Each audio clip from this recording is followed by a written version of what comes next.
엄마가 돌아가셨어요. 저희 좀 살려주세요. 18살 소녀 할인이 마지막으로 꺼내든 것은 엄마의 유품인 낡은 폴더폰 한 대였습니다. 죽기 전에 딸의 손에 쥐어주며 말했어요. 네가 너무 힘들 때 여기 저장된 번호로 전화해. 받을지는 모르겠지만 폰에 저장된 번호는 단 하나, 어떤 사람인지, 살아있기는 한 건지 아무것도 알 수 없었습니다.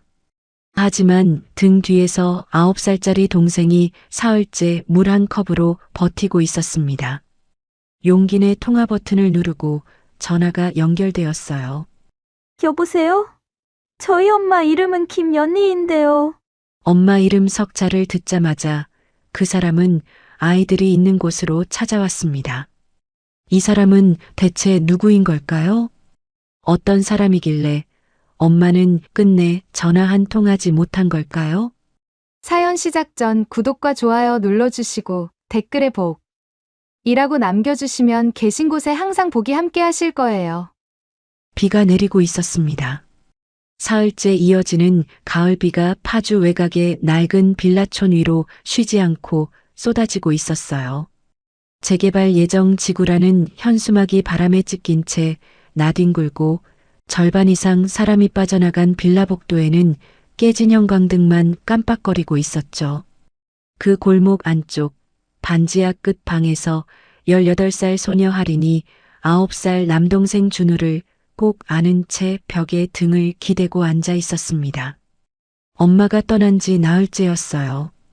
위암 말기 판정을 받고도 병원비가 없어 제대로 된 치료 한 번 못 받았던 엄마, 김연희. 아파도 아프다는 말 한마디 없이 새벽마다 식은땀을 훔치며 아이들 도시락을 싸던 사람이었습니다. 마지막 날 밤, 엄마는 할인의 손을 잡고 우리 할인이가 준우 좀 잘 부탁한다는 말만 되풀이하다 새벽녘에 조용히 눈을 감았어요.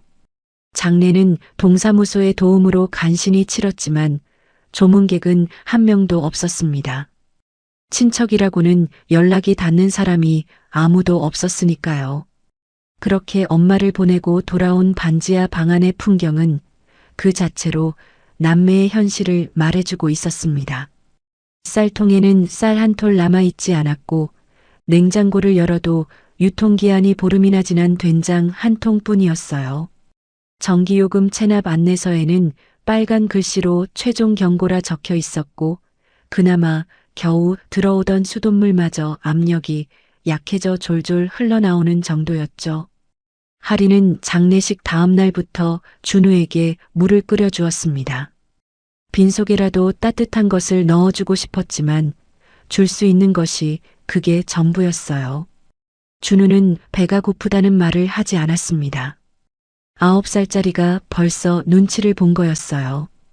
그 대신 아이는 엄마의 이불을 끌어안고 냄새를 맡으며 누나 옆에 조용히 붙어 있었죠.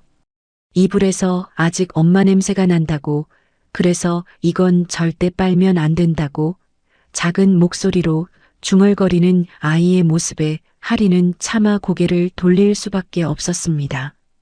그리고 그날 아침 집주인이 왔습니다. 쿵쿵 문을 두드리는 소리가 얇은 철문 너머로 울렸고 할인이 문을 열자마자 50대 여자가 거친 발걸음으로 현관 안까지 들어섰어요. 장례 끝났으면 이제 나가야지. 밀린 월세가 석 달인데 내줄 사람도 없잖아. 할인이 준우를 등 뒤로 감싸며 최대한 침착하게 입을 열었습니다. 아주머니, 일주일만 시간을 주세요. 동사무소에 연락해서 어떻게든 방법을 찾아볼게요. 집주인은 콧방귀를 뀌더니 방 안을 훑어보았어요.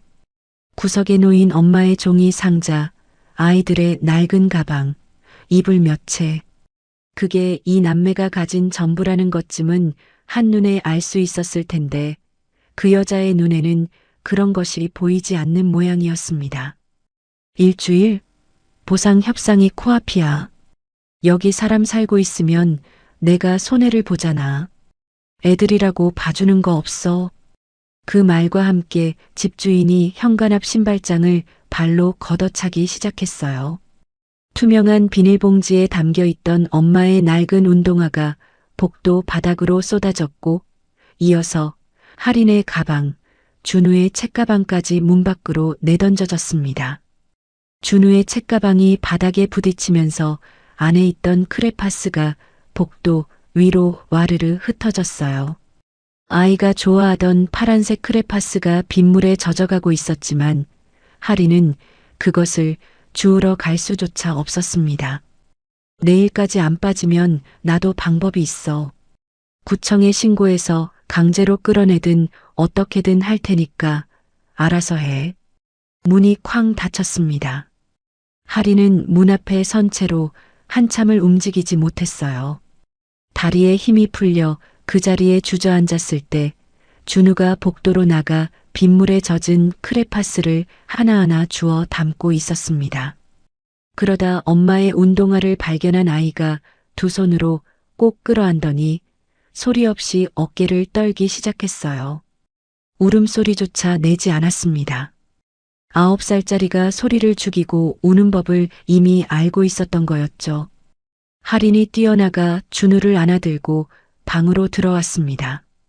젖은 운동화를 수건으로 닦아주는 할인의 손도 떨리고 있었어요. 엄마의 운동화 밑창은 한쪽이 닳아 구멍이 나 있었는데 그 안에 비닐을 깔아 신었던 흔적이 남아 있었습니다. 새 신발 한 켤레 사신을 여유도 없이 아이들을 먹이고 입히느라 자기 자신은 늘 뒷전이었던 엄마의 흔적이 낡은 운동화 한 켤레에 고스란히 담겨 있었어요. 준우를 달래 겨우 재운 뒤 할인은 멍하니 방 안을 둘러보았습니다. 내일이면 정말로 이곳에서 쫓겨날지도 모른다는 생각이 머리를 가득 채웠어요. 갈 곳도 없고 기댈 사람도 없고 전화 한 통 할 곳도 없었죠. 그때 할인의 시선이 방 한구석에 놓인 엄마의 종이 상자 위에 머물렀습니다. 상자 위에 비단 보자기로 정성스럽게 쌓인 작은 무언가가 얹혀 있었어요. 엄마가 생전에 소중하게 여기던 물건이었습니다. 이 휴대폰은 절대 켜면 안 돼. 하지만 정말 어쩔 수 없을 때는 여기 저장된 번호로 전화해봐. 받을지는 모르겠지만 엄마가 어느 날 밤 유독 기침이 심하던 날 할인의 손에 그것을 쥐어주며 했던 말이었어요. 할인이 조심스럽게 보자기를 풀자 안에서 오래된 은색 폴더폰이 나왔습니다. 세월의 흔적이 고스란히 묻어 있었지만 충전기까지 함께 보자기 안에 가지런히 쌓여 있었어요. 화면에는 작은 흠집들이 나 있었는데 그 흠집 사이사이가 손때로 반들거렸습니다.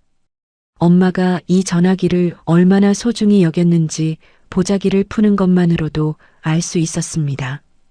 충전기를 꽂고 잠시 기다리자 작은 화면에 불이 들어왔어요. 전화번호부를 열었더니 저장된 연락처는 단 하나뿐이었습니다. 이름도 아니고 관계도 아닌 이름 없음이라고 저장된 작은 화면 위에 떠올랐습니다. 할인은 한참을 그 글자들을 바라보았어요. 누군지도 모르는 사람에게 전화를 건다는 게 두렵기도 하고 부끄럽기도 했습니다. 하지만 방금 전 복도에서 소리 없이 어깨를 떨며 울던 준우의 모습이 눈앞에서 떠나지 않았어요. 이대로 내일이 오면 이 아이를 데리고 정말로 길거리에 나앉게 됩니다. 할인은 통화 버튼을 눌렀습니다. 신호가 한 번 울렸습니다. 두 번, 세 번째 신호가 울리기도 전에 전화가 연결되었어요. 여보세요? 묵직하면서도 선명한 남자 목소리가 수화기 너머로 흘러나왔습니다. 할인이 떨리는 목소리로 겨우 입을 뗐어요. 저는 김연희 씨 딸 할인이라고 합니다. 혹시 저희 엄마를 아시나요? 엄마가 돌아가셨는데 저희 갈 곳이 없어요. 도와주세요. 수화기 너머로 짧은 침묵이 흘렀습니다. 그리고 숨을 크게 들이마시는 소리가 들렸어요. 그 한 호흡 사이에 전화기 너머의 공기가 완전히 달라졌습니다. 김연희 씨 딸이라고? 목소리가 갈라지고 있었어요. 이른이 넘은 노인의 목소리가 한순간에 떨리기 시작한 거였죠. 연희 씨가 이 세상을 떠났어? 아이고, 거기가 어디냐? 할인이 엄마가 더듬거리며 돌아가셨어요. 빌라 저희 좀 주소를 말하자 살려주세요. 전화기 너머에서 의자를 밀어내는 소리와 함께 급박한 목소리가 터져 나왔습니다. 아무데도 가지 말고 문 잠그고 있어. 지금 간다. 전화가 끊어졌습니다. 하리는 멍하니 폴더폰 화면을 바라보았어요. 이 사람이 누구이길래 엄마의 이름을 듣자마자 목소리가 저렇게 흔들린 걸까? 그리고 왜 엄마는 이 사람의 번호를 평생 품에 안고 살면서도 단 한 번도 도움을 청하지 않았던 걸까? 하지만 생각을 이어갈 겨를이 없었습니다. 복도 저쪽에서 집주인의 목소리가 다시 들려왔거든요. 전화를 하고 있는 모양이었어요. 내일까지 기다릴 것도 없어. 어차피 애들인데 뭘 어쩌겠어. 짐 다 빼놓을 테니까 자물쇠 갖고 와. 할인의 심장이 쿵 내려앉았습니다.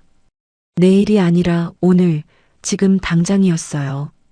할인은 잠든 준우를 흔들어 깨우며 아이의 잠바를 입혔습니다. 준우가 잠결에 눈을 비비며 물었어요. 누나, 어디가? 아무데도 안 가. 그냥 잠바 입고 있어. 할인은 그렇게 말하면서도 방 안을 둘러보았습니다. 가져가야 할 것, 엄마의 종이 상자, 비단 보자기에 쌓인 폴더폰, 그리고 준우가 꼭 안고 자는 엄마 이불. 그 외에 이 방에서 가져갈 수 있는 것은 사실상 아무것도 없었어요. 그것이 김연이라는 사람이 평생을 일하고도 아이들에게 남겨줄 수 있었던 전부였습니다. 쿵! 현관문이 거칠게 열렸습니다. 집주인이 커다란 자물쇠를 한 손에 들고 서 있었어요. 그 뒤로 인부처럼 생긴 남자 2명이 빈 손수레를 끌고 와 있었습니다. 아직도 있었어? 나가. 당장. 할인이 준우를 등 뒤로 밀며 문 앞을 막아섰습니다. 18살 소녀의 어깨가 가늘게 떨리고 있었지만 눈만은 정면을 바라보고 있었어요. 조금만 기다려주세요. 뭘 기다려.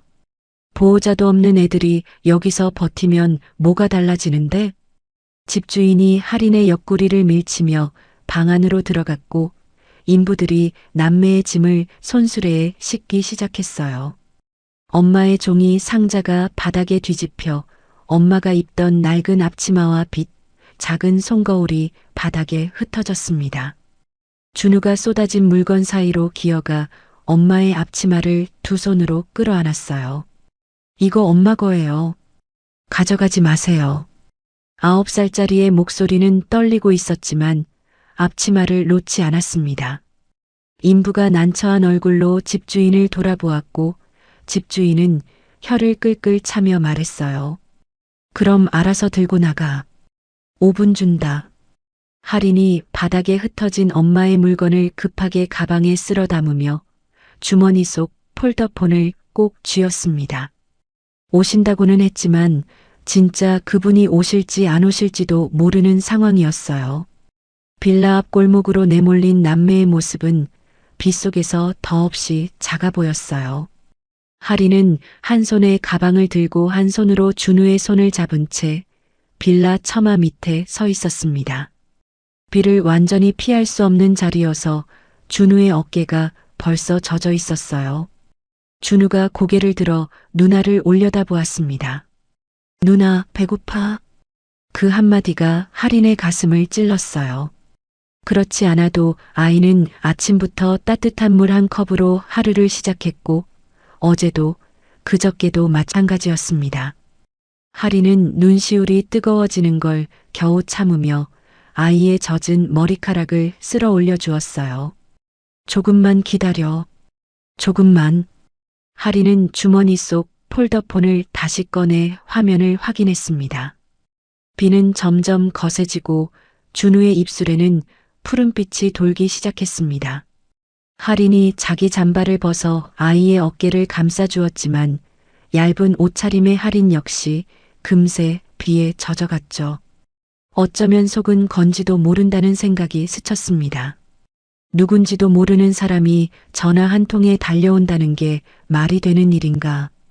그래도 하리는 그 자리를 떠나지 못했어요. 엄마가 평생을 품에 안고 살았던 전화기, 그 안에 유일하게 저장되어 있던 번호 하나. 엄마가 그토록 소중히 간직한 데는 분명 이유가 있을 거라는 믿음 하나가 빗속에 서 있는 하린의 두 발을 붙잡고 있었습니다. 전화한 진 20여 분쯤 지났을 때였어요. 골목 끝, 빗줄기 너머로 무언가가 보이기 시작했습니다. 처음에는 헤드라이트 불빛 하나였어요.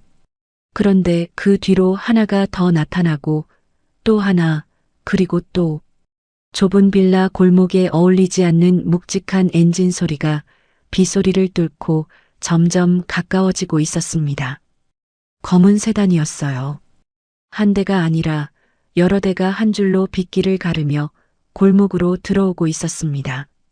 이 전화 한 통이 버려진 남매의 운명을 완전히 바꿔놓을 줄은 아무도 몰랐습니다.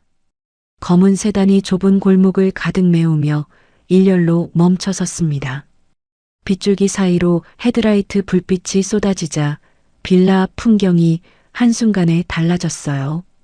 낡은 담벼락과 깨진 화분들 사이로 번쩍이는 검은 차체가 줄지어 늘어서 있는 광경은 이 골목과는 전혀 어울리지 않는 것이었죠. 첫 번째 차의 문이 열리자 검은 정장 차림의 남자가 내렸습니다. 뒤이어 두 번째, 세 번째 차에서도 같은 차림의 사람들이 쏟아져 나왔어요. 10명이 넘는 수행원들이 우산도 펴지 않은 채 빗속에서 빌라 입구 양쪽으로 도열하기 시작했습니다. 마치 누군가를 위해 길을 만들듯이 골목 끝에서 빌라 앞까지 일직선으로 사람 벽이 세워졌어요. 하리는 준우의 손을 꽉 쥔 채 그 광경을 바라보았습니다. 무슨 일이 벌어지는 건지 이해할 수가 없었어요. 준우도 누나의 다리 뒤에 숨어 고개만 내밀고 있었죠. 맨 뒤쪽 행렬의 가장 끝에 멈춰 선 차의 문이 마지막으로 열렸습니다. 백발의 노신사가 내렸어요. 검은 코트깃을 세운 채 빗속으로 걸어 나오는 그의 모습에는 70이 넘은 나이가 무색한 기운이 서려 있었습니다. 비서가 급히 우산을 펴들었지만 노인은 그것을 손으로 밀어내며 비를 맞은 채 골목 안쪽으로 성큼성큼 걸어 들어왔어요. 라온건설 회장 박도식. 그의 눈이 골목을 훑었습니다. 빌라 처마 밑 비에 젖은 옷차림으로 서 있는 소녀와 그 뒤에 숨은 작은 아이를 발견한 순간 노인의 걸음이 멈추었어요. 그리고 그 얼굴이 일그러졌습니다. 하린의 얼굴을 보는 순간 박도식 회장은 20년 전 한 여자의 얼굴을 떠올린 거였어요. 시장 골목의 작은 백반집에서 쓰러진 자신을 일으켜 세워주었던 그 젊은 여자. 자기의 소중한 것을 내어주며 이걸로 다시 시작하세요라고 말하던 그 눈빛이 지금 빗속에 서 있는 이 소녀의 눈에서 그대로 비치고 있었습니다. 박도식 회장이 입을 열었지만 처음에는 아무 소리도 나오지 않았어요. 입술만 떨리다가 겨우 한마디가 빗소리를 뚫고 나왔습니다. 네가 김현희 씨 딸이니? 그 목소리가 떨리고 있었어요. 수십 개 기업을 거느리고 수천 명의 직원 앞에서 한 번도 흔들림 없이 서왔던 사람의 목소리가 18살 소녀의 이름 석자에 갈라지고 있었습니다. 하리는 고개를 끄덕였어요. 눈앞에 선 이 사람이 누구인지 여전히 알지 못했지만 그의 눈가에 고인 것이 빗물이 아니라는 건 알 수 있었습니다. 연희가 네 엄마가 이 할아버지한테 연락을 한 번이라도 했으면 좋았으련만. 박 회장이 거친 숨을 몰아쉬며 한 발 또 한 발 다가왔어요. 그리고 비에 젖어 벌벌 떨고 있는 하린의 어깨를 두 손으로 잡았습니다. 크고 투박한 손이었지만 놀라울 만큼 따뜻했어요. 대체 지금까지 왜 연락을 안 한 거야? 말끝이 흐려지더니 노인의 눈에서 굵은 눈물이 빗물과 함께 흘러내렸습니다. 하리는 그제야 이 사람이 울고 있다는 것을 깨달았어요. 자신들의 엄마 이름 하나에 이렇게까지 무너지는 사람이 이 세상에 있었다는 것을. 그 순간 하린의 다리 뒤에 숨어있던 준우가 조심스럽게 고개를 내밀었습니다.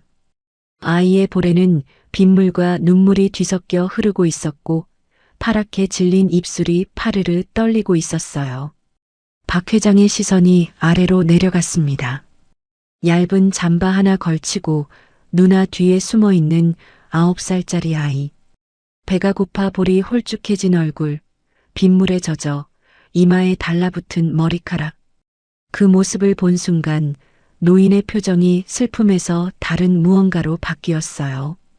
박도식 회장이 무릎을 꿇었습니다. 빗물이 고인 골목 바닥 위에 그대로 무릎을 꿇고 준우의 눈높이에 자신을 맞추었어요. 수행원들이 화들짝 놀라 달려오려 했지만 비서실장이 손짓으로 막았습니다. 이름이 뭐냐, 꼬마야. 준우가 누나의 옷자락을 꼭 쥔 채 작은 목소리로 대답했어요. 준우요. 준우. 배고프지? 아이가 고개를 끄덕였습니다.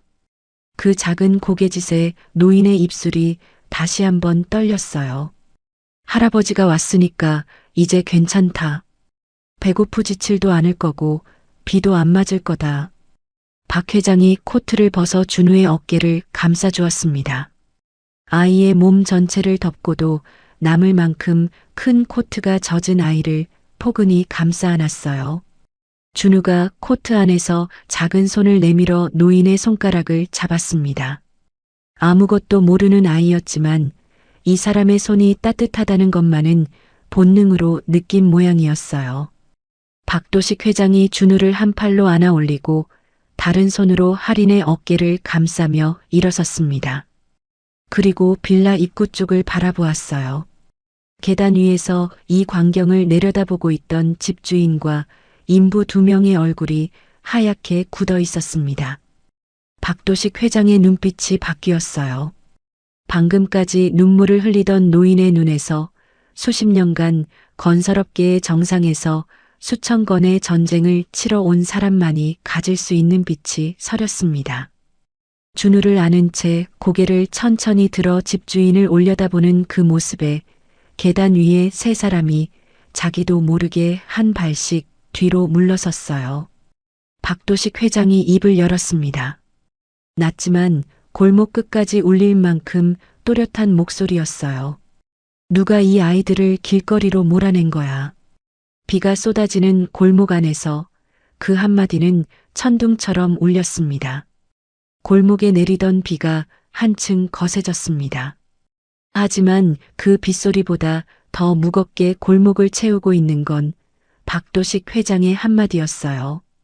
준우를 한 팔에 안은 채 계단 위에 집주인을 올려다보는 노인의 눈빛에는 방금 전까지 눈물을 흘리던 사람이라고는 믿기 어려운 빛이 서려 있었습니다.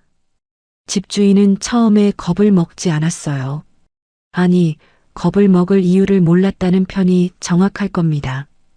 이 낡은 빌라촌에 검은 세단이 들어오고 정장 차림의 사람들이 줄을 서는 광경이 당황스럽기는 했지만 그게 자기와 무슨 상관인지까지는 미처 연결하지 못한 거였죠. 집주인이 계단 난간을 잡고 아래를 내려다보며 소리쳤습니다. 누구세요? 남의 건물 앞에서 뭐 하시는 거예요? 목소리는 컸지만 그 안에 미세한 떨림이 섞여 있었어요. 자기가 알고 있던 세상의 질서로는 설명이 되지 않는 풍경이 눈앞에 펼쳐져 있었으니까요. 그래도 집주인은 물러서지 않았습니다. 이 동네에서 10년 넘게 세를 놓고 재개발 보상금을 받아내기 위해 온갖 수단을 써온 사람이었어요. 웬만한 일에는 기가 꺾이지 않는 배짱이 있었죠. 박도식 회장이 천천히 계단 앞까지 걸어왔습니다. 비를 맞으며 걸어오는 노인의 모습에 수행원 한 명이 재빨리 우산을 펴들었지만 회장은 고개 한번 돌리지 않았어요. 그의 시선은 오직 계단 위의 여자에게만 고정되어 있었습니다. 내가 물어본 건 하나야. 박 회장이 입을 열었어요. 고함이 아니었습니다. 오히려 지나칠 만큼 조용한 목소리였어요. 하지만 그 조용함 속에 담긴 무게가 골목 안의 공기를 한순간에 눌러버렸습니다. 이 아이들 짐을 밖에 내다버린 사람이 당신인가? 집주인의 눈이 흔들렸어요. 당신이라는 호칭도 그 말을 내뱉는 방식도 동네 어르신의 그것과는 질적으로 다른 무언가가 있었습니다. 하지만 집주인은 아직 이 사람이 누구인지 몰랐고 모르니까 버틸 수 있었어요. 짐이요? 그건 제 권리예요. 월세가 석 달이나 밀렸는데 내 집에서 내가 나가라고 하는 게 뭐가 잘못이에요? 어르신이 누군지 모르겠지만 이건 저하고 저 애들 사이의 일이라고요. 집주인이 팔짱을 끼며 대꾸했습니다. 그 말이 끝나기가 무섭게 박 회장 뒤에 서 있던 비서실장이 한 발 앞으로 나서며 조용히 입을 열었어요. 실례지만 이 구역 재개발 시행사가 어디인지 알고 계십니까? 집주인의 표정이 처음으로 미묘하게 변했습니다. 재개발. 그 단어는 이 여자에게 가장 민감한 단어였으니까요. 이 낡은 빌라를 부여잡고 버텨온 이유가 전부 재개발 보상금 때문이었으니 시행사라는 말에 귀가 번쩍 뜨이는 건 당연한 일이었죠.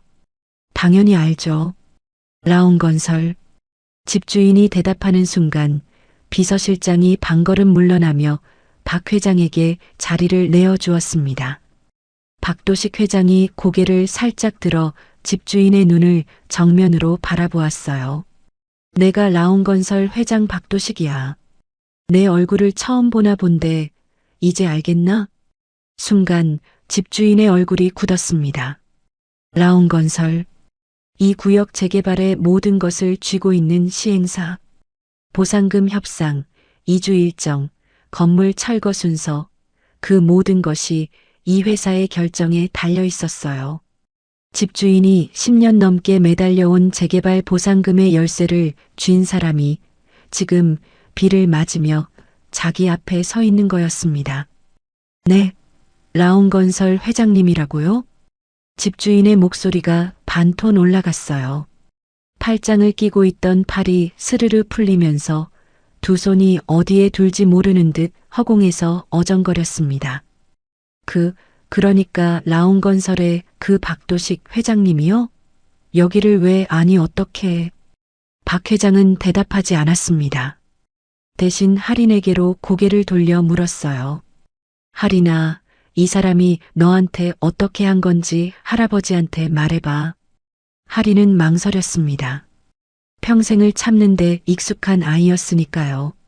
하지만 등 뒤에서 준우가 노인의 품에 안긴 채 아직도 작게 떨고 있는 게 느껴졌어요. 할인이 젖은 입술을 깨물며 조용히 입을 열었습니다. 엄마 장례 끝나자마자 나가라고 하셨어요. 오늘은 사람을 데리고 오셔서 엄마 물건이랑 저희 짐을 다 밖에 내던지셨고요. 저희가 갈 데가 없다고 해도 5분 준다고 하셨어요. 할인의 목소리는 떨리지 않았습니다. 울지도 않았어요.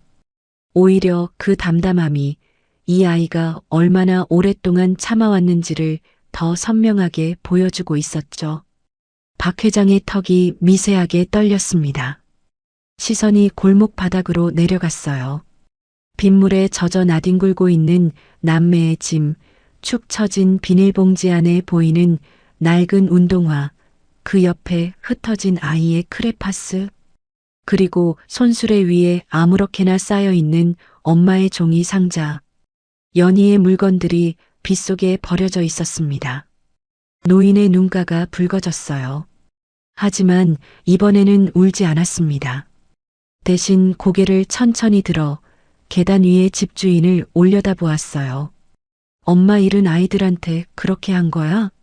목소리는 여전히 조용했습니다. 하지만 그 조용함의 질이 아까와는 완전히 달라져 있었어요. 아까가 슬픔을 누른 조용함이었다면 지금은 분노를 억누르고 있는 조용함이었습니다. 엄마 떠난 지 얼마 안 된 아이들에게 고작 9살짜리 애 앞에서 엄마 물건을 내던져 이 아이들이 얼마나 무서웠겠나. 얼마나 서러웠겠어. 집주인의 무릎이 눈에 띄게 흔들리기 시작했어요. 그래도 마지막 한 가닥의 변명을 붙잡으려는 듯 더듬거리며 입을 열었습니다. 회장님, 그게 월세가 석 달이나 밀려서 어쩔 수 없이 그런 거지. 제가 무슨 나쁜 마음으로. 박 회장이 한 손을 들어 말을 끊었습니다. 비서실장. 예, 회장님. 이 건물 등기부등본 확인했지? 이 사람이 보상협상 대상자 명단에 있나? 비서실장이 태블릿을 꺼내 화면을 확인하더니 고개를 끄덕였어요. 파주시 운정동 삼성빌라 소유주, 등기상 보상협상 대상 건물주 명단에 포함되어 있습니다. 박 회장이 고개를 끄덕이더니 다시 집주인을 바라보았습니다. 이번에는 눈빛에 어떤 감정도 남아있지 않았어요.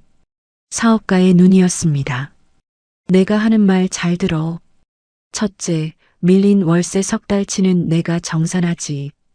그건 이 아이들 체면이 있으니까. 둘째, 이 아이들 짐을 지금 당장 원래 자리에 가져다 놓고 비에 젖은 물건은 전부 새 것으로 변상해. 셋째, 박 회장이 한 발 앞으로 다가섰어요.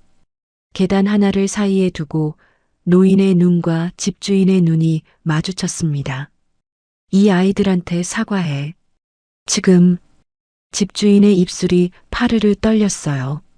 보상금이라는 두 글자가 머릿속을 가득 채우고 있었을 겁니다. 이 사람의 한마디에 자기가 10년 넘게 매달려온 보상금이 날아갈 수도 있다는 계산이 저 떨리는 입술 뒤에서 돌아가고 있었죠. 만약 이 세 가지 중에 하나라도 마음에 안 드는 게 있으면 그것도 괜찮아. 박 회장이 한쪽 입꼬리를 올리며 말을 이었어요. 우리 법무팀의 이야기에서 재개발 보상 협상을 최대한 길게 끌어줄 수 있으니까. 한 5년? 아니, 10년 정도면 충분하겠지. 그동안 변호사 비용이랑 소송 비용은 당신이 내는 거고. 그래도 괜찮으면 지금 이 자리에서 거절하면 돼. 골목 안이 조용해졌습니다. 빗소리만이 남은 그 침묵 속에서 집주인의 다리가 후들후들 떨리기 시작했어요. 그리고 다음 순간 집주인이 계단을 내려와 골목 바닥에 무릎을 꿇었습니다. 비가 쏟아지는 축축한 바닥 위에 두 무릎이 닿았고 고개가 숙여졌어요. 조금 전까지 엄마 잃은 아이들의 짐을 내던지며 큰 소리를 치던 사람이 같은 자리에서 이마를 바닥에 대고 있었습니다. 회장님, 제가 잘못했습니다. 제가 사람을 못 알아봤어요. 아이들한테도 돌아가신 분한테도 죄송합니다. 한 번만 봐주세요. 목소리가 울먹이고 있었지만 그 울음이 진심에서 우러나온 것인지는 알 수 없었어요. 다만 확실한 건 이 여자가 무릎을 꿇은 이유가 아이들에 대한 미안함이 아니라 보상금에 대한 공포 때문이라는 거였죠. 그래도 상관없었습니다. 이 순간만큼은 이유가 무엇이든 이 여자가 할인과 준우 앞에서 고개를 숙이고 있다는 사실 자체가 중요했으니까요. 할인은 그 광경을 말없이 내려다보고 있었어요. 불과 1시간 전 자기 짐을 내던지며 5분 준다고 소리치던 사람이 지금 빗속에 엎드려 있었습니다. 그런데 이상하게 가슴이 시원하거나 통쾌하지는 않았어요. 그저 이 모든 일이 꿈 같고 비현실적이고 어지러웠습니다. 박 회장은 바닥에 엎드린 집주인을 한참 내려다보다가 등을 돌렸습니다. 짐 정리하고 변상 목록 만들어. 비서실장이 확인할 거야. 그 한마디를 끝으로 박 회장은 더 이상 집주인을 쳐다보지 않았어요. 대신 비에 젖은 할인의 어깨를 다시 감싸며 준우를 안은 채 골목을 걸어 나왔습니다. 수행원들이 일제히 우산을 펴들고 세 사람 위로 비를 막았어요. 차 앞에 다다랐을 때 할인이 처음으로 박 회장에게 물었습니다. 저기 할아버지. 할아버지는 우리 엄마한테 어떤 분이세요? 박 회장이 걸음을 멈추었어요. 비가 우산 위로 세차게 내리치는 소리 사이로 노인의 낮은 목소리가 흘러나왔습니다. 네 엄마는 내 은인이야. 이 할아버지한테 두 번째 인생을 준 사람이지. 그 이야기는 차 안에서 천천히 해줄게. 오늘은 일단 따뜻한 밥부터 먹자. 준우가 박 회장의 품에서 고개를 들며 작은 목소리로 물었어요. 할아버지, 진짜 밥 먹을 수 있어요? 그 한마디에 박도식 회장의 눈가가 다시 붉어졌습니다. 9살짜리 아이가 밥 한 끼를 이렇게까지 간절하게 묻는다는 것이 이 아이들이 얼마나 오랫동안 배고팠는지를 말해주고 있었으니까요. 그래, 네가 먹고 싶은 거 다 먹어. 앞으로는 배고프다는 말 안 해도 되는 거야. 검은 세단의 문이 열리고 남매가 차 안으로 올라탔습니다. 준우의 손에는 여전히 엄마의 낡은 앞치마가 꼭 쥐어져 있었고 할인의 주머니 속에는 나의 은인이라는 이름이 저장된 폴더폰이 들어 있었어요. 차가 출발했습니다. 8대의 검은 세단이 빗길을 가르며 파주의 낡은 골목을 빠져나갈 때 할인은 차창 너머로 점점 작아지는 빌라를 바라보았어요. 엄마와 함께 살았던 반지하 방, 빗물이 새던 천장, 곰팡이 핀 벽지. 그 모든 것이 빗속에서 흐릿해져 갔습니다. 그런데 이상한 건 이 차가 어디로 향하고 있는지도 모르면서 무섭지가 않다는 거였어요. 옆자리에서 준우가 박 회장의 무릎에 기대 잠들어 있었고 노인은 아이의 머리카락을 조심스럽게 쓸어 넘기고 있었습니다. 그 손길이 어딘가 익숙했어요. 엄마가 준우의 머리를 넘기던 손길과 꼭 닮아 있었거든요. 할인은 창밖으로 고개를 돌리며 소리 없이 눈물을 흘렸습니다. 차 안은 고요했습니다. 빗소리가 차 지붕 위로 가늘게 두드려 오고 있었고 준우는 박 회장의 무릎에 기대 깊이 잠들어 있었어요. 사흘 넘게 제대로 먹지 못하고 제대로 자지 못한 아이였으니 따뜻한 곳에 몸을 누이자마자 긴장이 풀려버린 거였죠. 박 회장은 잠든 아이의 등을 가만히 토닥이며 차창 밖으로 흘러가는 빗줄기를 바라보고 있었습니다. 할인이 먼저 입을 열었어요. 아까 차 안에서 이야기해 주신다고 하셨잖아요. 엄마가 할아버지한테 어떤 분이었는지. 박 회장이 천천히 고개를 돌려 할인을 바라보았습니다. 소녀의 얼굴에서 연희의 윤곽이 겹쳐 보이는 것이 이 노인에게는 축복인 동시에 비수 같은 일이었을 거예요. 알 권리가 있지. 네 엄마가 어떤 사람이었는지. 박 회장이 잠든 준우의 머리카락을 한 번 더 쓸어 넘기고는 먼 곳을 보는 눈으로 이야기를 시작했습니다. 20년 전이었어요. 그때의 박도식은 지금과는 완전히 다른 사람이었습니다. 작은 건설 회사를 운영하고 있었는데 경기가 꺾이면서 공사 대금을 떼이고 하청업체에 줄 돈은 밀리고 은행 대출 이자는 눈덩이처럼 불어나던 시기였죠. 빚쟁이들이 사무실로 찾아오기 시작하더니 어느 날은 집 앞에까지 와서 가족에게 소리를 질렀어요. 결국 모든 것이 무너졌고 법원에서 파산 통보가 날아온 날 박도식은 자기가 가진 모든 것을 잃었습니다. 통장에 남은 돈은 3,000원이었어요. 3,000원을 들고 거리로 나온 50대 남자가 할 수 있는 일은 아무것도 없었습니다. 제대로 먹지 못한 지 며칠이 됐는지도 기억나지 않았고 잠을 자려 해도 몸을 누일 곳이 없었어요. 그렇게 이틀을 헤매다 쓰러진 곳이 파주 외곽의 한 재래시장 골목이었습니다. 한여름이었는데도 온몸에 한기가 돌았고 눈앞이 깜깜해지면서 그대로 골목바닥에 주저앉은 거였죠. 사람들이 지나다녔습니다. 시장 골목이니 사람이 적지 않았을 텐데 바닥에 쓰러져 있는 중년 남자에게 발걸음을 멈추는 사람은 없었어요. 노숙자려니 취객이려니 각자의 판단을 내리고 시선을 돌렸겠죠. 박도식은 그 길바닥에서 이대로 눈을 감아도 좋겠다는 생각을 했다고 합니다. 그때 누군가의 발걸음이 멈추었어요. 앞치마를 두른 젊은 여자가 박도식 앞에 쪼그려 앉았습니다. 시장 한쪽에서 작은 백반집을 운영하던 26살의 김연이었어요. 어르신 괜찮으세요? 일어나실 수 있어요? 박도식은 대답할 힘조차 없었습니다. 연희가 주방에서 가져온 보리차를 조심스럽게 입에 대어 주었고 한참 만에 겨우 눈을 뜬 박도식이 처음 본 건 걱정 가득한 젊은 여자의 얼굴이었어요. 연희는 그를 자기 백반집으로 데려갔습니다. 시장 구석의 좁은 가게, 테이블이 4개뿐인 그 작은 식당에서 연희는 따뜻한 된장찌개와 밥 한 공기를 내주었어요. 반찬이라고는 김치와 콩나물, 계란말이가 전부였지만 박도식은 그 밥상 앞에서 한참을 먹지 못하고 고개를 숙이고 있었습니다. 남의 집 밥을 얻어먹는다는 서러움과 이것이 며칠 만에 보는 제대로 된 식사라는 안도감이 한꺼번에 밀려온 거였죠. 연희는 아무것도 묻지 않았어요.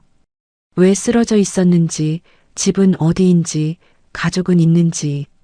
그런 질문 없이 그저 밥을 차려주고 숟가락을 쥐어주고 국이 식기 전에 어서 드시라고만 말했습니다. 세상에서 가장 단순하고 그래서 가장 따뜻한 친절이었어요. 밥을 다 먹은 뒤에야 박도식이 겨우 입을 열었다고 합니다. 회사가 부도가 났다는 것, 빚 때문에 모든 것을 잃었다는 것, 이제 갈 곳이 없다는 것, 남에게 이런 이야기를 한다는 것 자체가 치욕이었을 텐데 연희 앞에서는 이상하게 말이 나왔어요. 연희는 다 듣고도 표정 하나 바꾸지 않았습니다. 동정하는 눈빛도 불쌍하다는 표정도 없었어요. 대신 가게 문을 닫은 뒤 작은 서랍에서 무언가를 꺼내 테이블 위에 놓았습니다. 손때가 묻은 낡은 벨벳 상자 안에 금반지 하나가 들어 있었어요.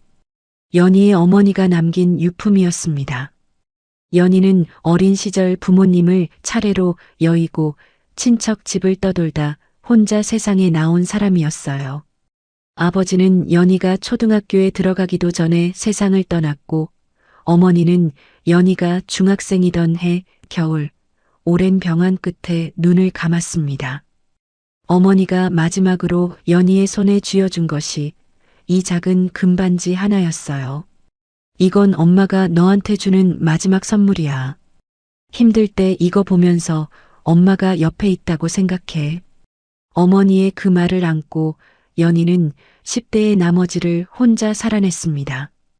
이 집 저 집 더부살이를 하며 학교를 마치고 식당 설거지부터 시작해 26에 자기 이름으로 된 작은 백반집을 차렸어요. 그 모든 세월 동안 금반지는 단 한 번도 연희의 곁을 떠난 적이 없었습니다. 배가 고플 때도 방세가 밀렸을 때도 이것만큼은 절대 팔지 않았어요. 세상에서 엄마와 연결된 유일한 물건이었으니까요. 그 반지를 연희가 낯선 중년 남자 앞에 내려놓은 거였습니다. 그리고 그 옆에 봉투 하나를 더 올려놓았는데 안에는 종이로 꼼꼼히 싼 지폐가 들어 있었어요. 가게 보증금을 제하고 비상금으로 모아둔 전부였죠.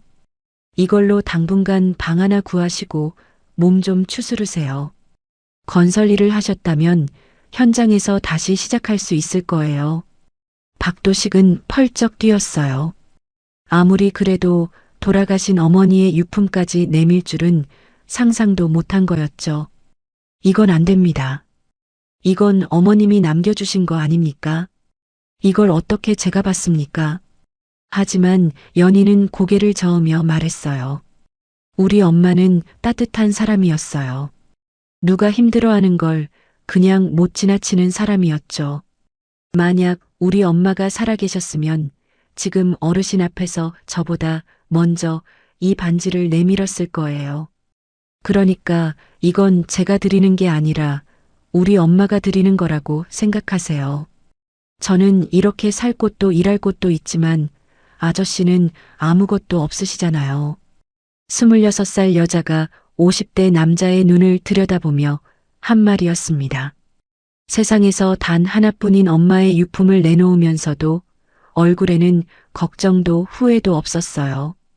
당연한 일을 하는 사람의 얼굴이었습니다. 박도식은 그 자리에서 울었다고 해요. 법원에서 파산 선고를 받았을 때도 길바닥에 쓰러졌을 때도 울지 않았던 사람이 26살 백반집 주인의 금반지 앞에서 아이처럼 울었습니다. 연희는 한 가지만 부탁했어요. 갚지 않으셔도 돼요. 대신 나중에 어르신이 다시 일어서게 되면 그때 어르신 앞에 쓰러져 있는 사람한테 손 내밀어 주세요. 그걸로 된 거예요. 박도식은 그 돈과 반지를 쥐고 시장을 나왔습니다. 반지는 차마 팔 수 없었어요. 돌아가신 어머니가 딸에게 남긴 유일한 것을 자기가 팔아버릴 수는 없었습니다. 대신 연희가 준 비상금으로 시장 근처 쪽방에 한 달치 방세를 내고 며칠 만에 몸을 추슬렀어요. 그리고 그 다음날 새벽부터 건설 현장에 나갔습니다. 일용직 노동자로요. 한때 건설회사 사장이었던 사람이 안전모를 쓰고 현장에서 벽돌을 나르기 시작한 거였죠. 체면이고 자존심이고 그런 건 시장 골목에서 쓰러졌을 때 이미 다 버린 뒤였습니다. 그래도 연희가 해준 말이 매일 아침 그를 일으켜 세웠어요. 어르신은 다시 일어설 수 있는 사람이에요. 눈을 보면 알아요.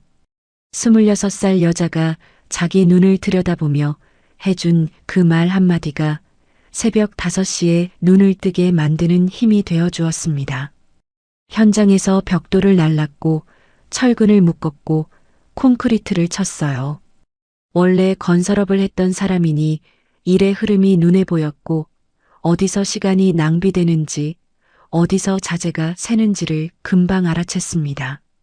현장 소장이 그걸 눈여겨보았고 석 달 만에 반장으로 올라갔어요. 반장이 되자 일용직들을 조직하는 감각이 살아났고 1년 뒤에는 현장 소장 밑에서 공정관리를 맡게 되었습니다. 거기서 멈추지 않았어요. 현장에서 번 돈을 한 푼도 쓰지 않고 모았고 2년 만에 작은 인력사무소를 차렸습니다. 건설 현장에 인력을 공급하는 일부터 시작해서 소규모 하청 공사를 따내기 시작했어요. 박도식에게는 한 가지 강점이 있었습니다. 한번 바닥을 찍어본 사람만이 가질 수 있는 절박함, 그리고 현장 구석구석을 몸으로 익힌 사람만이 가질 수 있는 감각이었죠. 한 건, 두 건 공사가 쌓이면서 신용이 돌아왔고 5년 만에 법인을 세웠어요. 그것이 라온건설의 시작이었습니다. 10년 뒤에는 수도권 재개발 시장에서 이름이 알려지기 시작했고 20년이 지난 지금은 대한민국 건설업계에서 손꼽히는 기업의 수장이 되어 있었죠. 수천억 원의 자산, 수십 개의 사업장, 수천 명의 직원.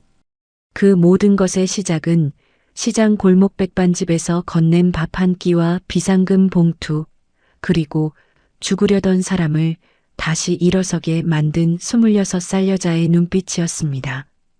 박 회장이 이야기를 여기까지 하고 주머니에서 작은 벨벳 상자를 꺼내 무릎 위에 올려놓았어요.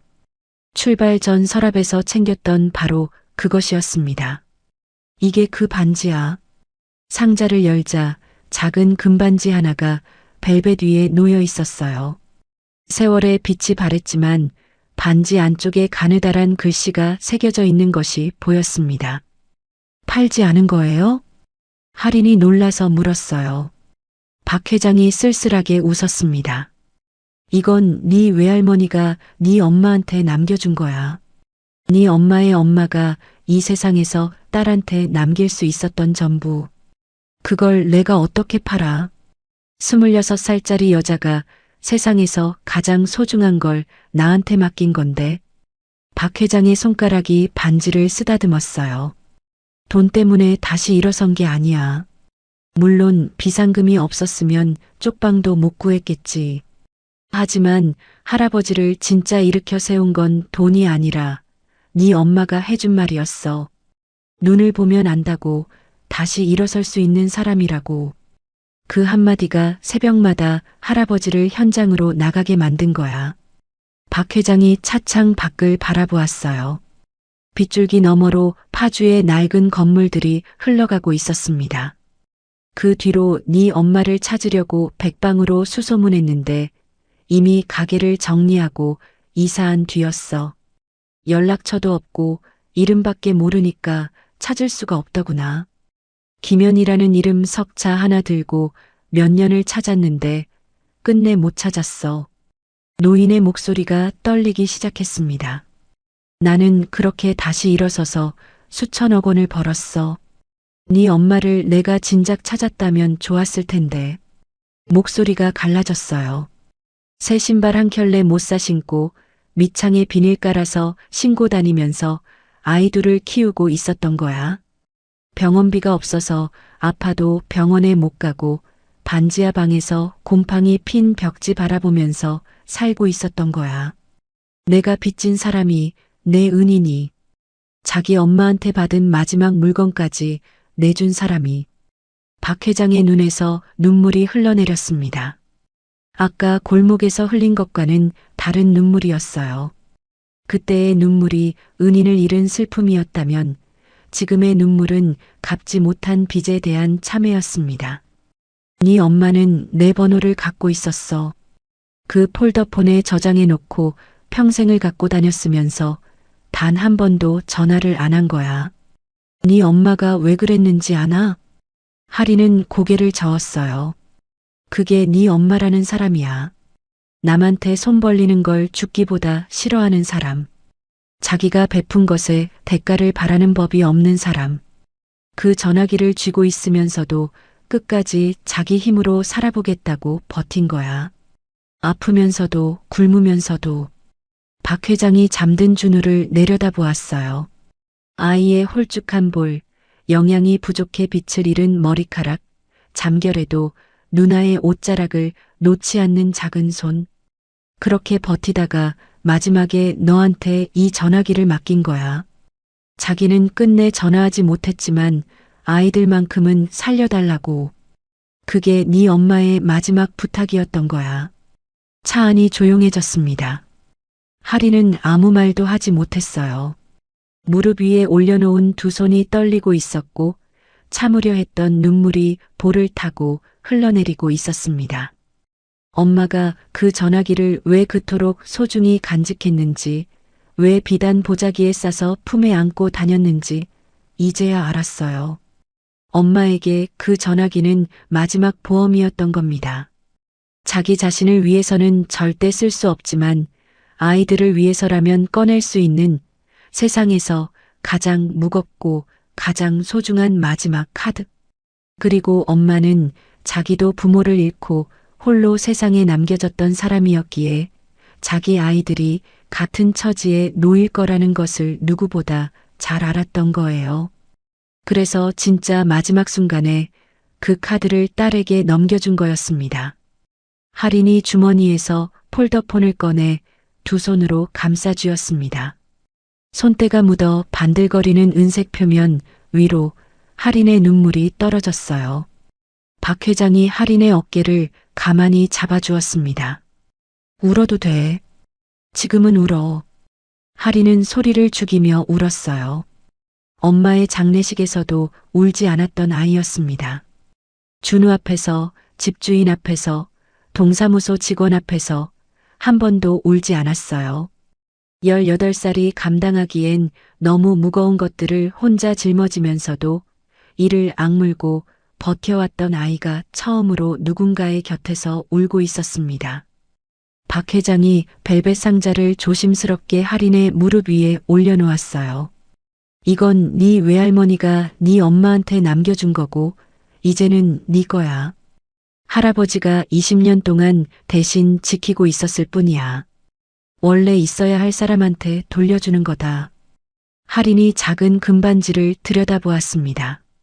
한 번도 본 적 없는 외할머니의 마음이 이 작은 반지 안쪽에 고스란히 남아 있었어요. 할인은 반지를 두 손으로 감싸 쥐고 소리 없이 눈물을 흘렸습니다. 차창 밖으로 빗줄기가 조금씩 가늘어지고 있었어요.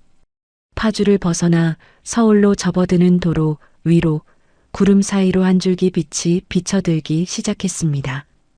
20년 전 시장 골목에서 심어진 작은 씨앗 하나가 오늘 이 아이들에게 닿기까지 그 긴 시간 동안 연희가 품고 살았던 것은 은인에 대한 기대도 보답에 대한 바람도 아니었을 거예요.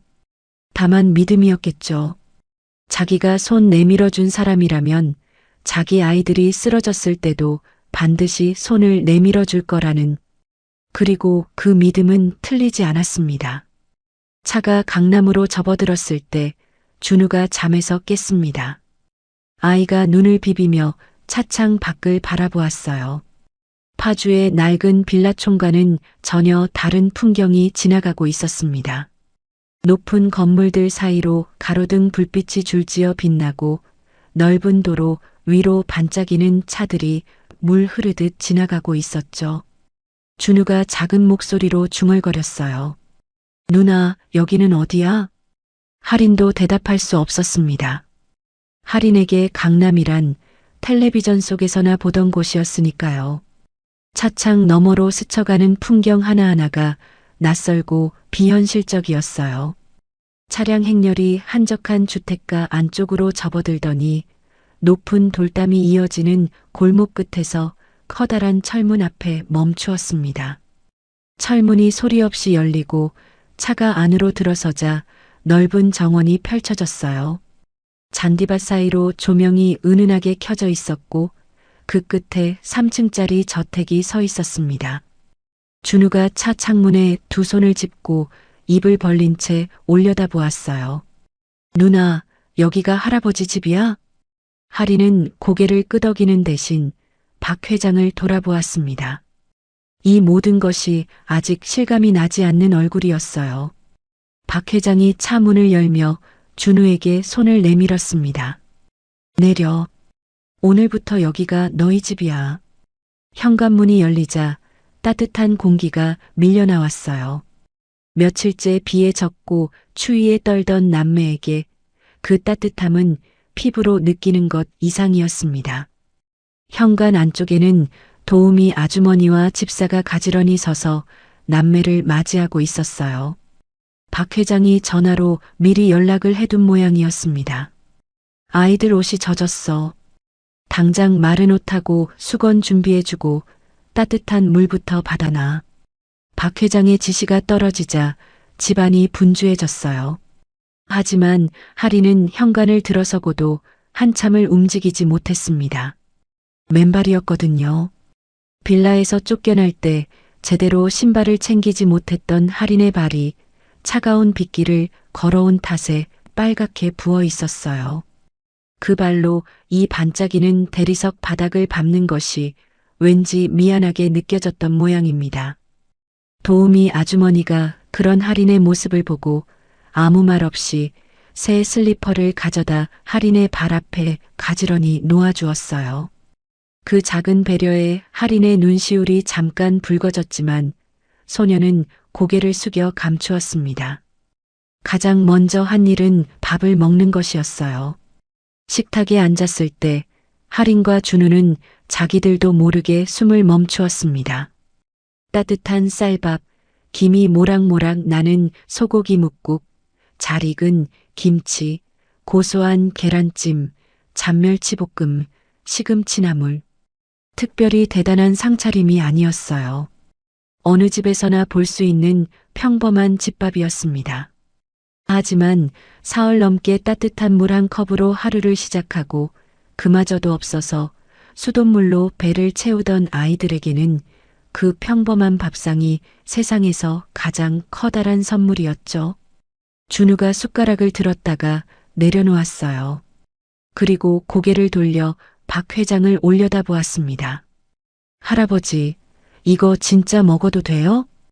그 한마디에 식탁 옆에 서 있던 도우미 아주머니가 고개를 돌려 입술을 깨물었어요. 9살짜리 아이가 밥 한 끼를 앞에 놓고 먹어도 되는지를 허락받으려 하고 있었습니다. 이 아이가 얼마나 오랫동안 눈치를 보며 배고픔을 참아왔는지 숟가락 하나 드는 것도 주저하는 그 작은 손이 말해주고 있었어요. 박 회장이 준우의 앞으로 밥그릇을 밀어주며 말했습니다. 먹어. 천천히 많이 먹어. 이 집에서는 밥 먹는데 누구 허락 안 받아도 돼. 배고프면 언제든 먹는 거야. 준우가 떨리는 손으로 숟가락을 들어 밥을 한 입 떴어요. 따뜻한 쌀밥이 입안으로 들어오는 순간 아이의 눈에서 눈물이 주르르 흘러내렸습니다. 울면서 밥을 먹고 밥을 먹으면서 울었어요. 맛이 좋아서 우는 게 아니라 따뜻해서 우는 거였습니다. 며칠 만에 뱃속으로 들어온 따뜻한 온기가 얼어있던 무언가를 녹여버린 거였죠. 할인이 준우의 등을 쓸어주며 조용히 말했어요. 천천히 먹어. 체해. 하지만 할인 자신도 숟가락을 든 손이 떨리고 있었습니다. 이 소녀도 사흘째 거의 아무것도 먹지 못한 상태였어요. 그런데도 준우가 먹는 것을 먼저 확인한 뒤에야 자기 밥에 숟가락을 대었습니다. 18살이 9살을 돌보는 모습이 어린 엄마의 그것과 다르지 않았어요. 박 회장은 밥을 먹지 않았습니다. 그저 두 아이가 밥을 먹는 모습을 바라보고 있었어요. 준우가 묵국을 한 그릇 비우고 밥을 2공기 먹는 동안 노인의 손은 무릎 위에서 조용히 떨리고 있었습니다. 옆에 앉은 비서실장이 작은 목소리로 물었어요. 회장님, 식사 안 하십니까? 박 회장이 고개를 저었습니다. 지금은 이 아이들이 밥 먹는 것만 봐도 배가 불러. 식사가 끝난 뒤 도우미 아주머니가 남매를 각자의 방으로 안내했어요. 준우의 방 문을 열었을 때 아이는 한참 동안 문 앞에 서서 안을 들여다보기만 했습니다. 아이의 체형에 맞는 작은 침대에 깨끗한 이불이 펴져 있었고 한쪽 벽에는 책꽂이가, 반대편에는 작은 책상이 놓여 있었어요. 방 한 구석에 장난감 상자가 있었는데 박 회장이 오는 길에 전화로 급히 준비시킨 것이었죠. 빌라 반지하에서 곰팡이 핀 이불을 깔고 누나와 함께 자던 아이에게 자기만의 침대가 있는 자기만의 방이 생긴 거였어요. 하지만 준우는 장난감 상자에는 눈길도 주지 않았습니다. 대신 침대 위 이불을 손으로 만져보더니 가방에서 무언가를 꺼내 베개 옆에 가지런히 놓았어요. 엄마의 낡은 앞치마였습니다. 아이는 그것을 베개 옆에 펴놓고 코를 가져다 대고 냄새를 맡았어요. 그러고는 도우미 아주머니를 올려다보며 물었습니다. 아주머니, 이건 빨지 마세요. 엄마 냄새가 아직 나거든요. 도우미 아주머니는 대답 대신 고개를 끄덕이며 빠른 걸음으로 방을 나갔어요. 복도에서 그 아주머니가 앞치마로 눈물을 닦고 있었다는 것을 아이는 알지 못했습니다. 할인의 방은 준우의 방 바로 옆이었어요. 문을 열자 따뜻한 조명이 켜진 깨끗한 방이 나왔습니다. 할인의 나이에 맞는 책상과 옷장이 놓여 있었고 침대에는 포근한 이불이 깔려 있었어요. 할인은 방 안에 들어서고도 한참을 서성이기만 했습니다. 이 방의 어느 것도 만지지 않았어요. 마치 허락 없이 남의 방에 들어온 사람처럼 벽에 등을 기대고 방 안을 둘러보기만 하고 있었죠. 박 회장이 문 앞에 서서 그 모습을 지켜보고 있었습니다. 마음에 안 드나? 할인이 고개를 저었어요. 아니요. 그게 아니라 이런 데서 자본 적이 없어서요. 그 말에 박 회장은 아무 대꾸도 하지 않았습니다. 대신 방 안으로 들어와 침대 옆에 놓인 의자를 끌어다 앉았어요. 그리고 말없이 잠시 그 자리에 함께 앉아 있었습니다. 아무 말도, 아무 설명도, 아무 약속도 하지 않았어요. 그저 이 아이 곁에 누군가가 있다는 것을 조용히 느끼게 해주고 있었습니다. 한참 뒤에야 할인이 먼저 입을 열었어요. 할아버지, 저 하나만 여쭤봐도 돼요? 얼마든지 물어봐. 저희 여기 얼마나 있어도 되는 거예요? 그 질문에 박 회장의 눈가가 미세하게 떨렸어요. 이 아이는 이 넓은 방에서 장난감이 어디 있는지를 묻는 대신 얼마나 있어도 되는지를 먼저 묻고 있었습니다. 쫓겨나는 것에 익숙해진 아이의 질문이었어요. 할인아. 박 회장이 의자에서 몸을 앞으로 숙이며 할인의 눈을 바라보았습니다. 이 집에서 나가라고 할 사람은 아무도 없어. 여기는 네 집이야. 내일도 모레도 그 다음 날도. 이제 배고플 일도 쫓겨날 일도 없어. 할아버지가 약속할게. 할인은 아무 말 없이 고개를 끄덕였어요. 표정은 담담했지만 이불 위에 올려놓은 두 손이 작게 떨리고 있었습니다. 이 아이가 그 약속을 진심으로 믿기까지는 아마 시간이 좀 더 필요하겠죠. 한순간의 말 한마디로 사라질 수 있는 불안은 한순간의 말 한마디로 사라지지 않으니까요. 박 회장은 그것을 알고 있었어요.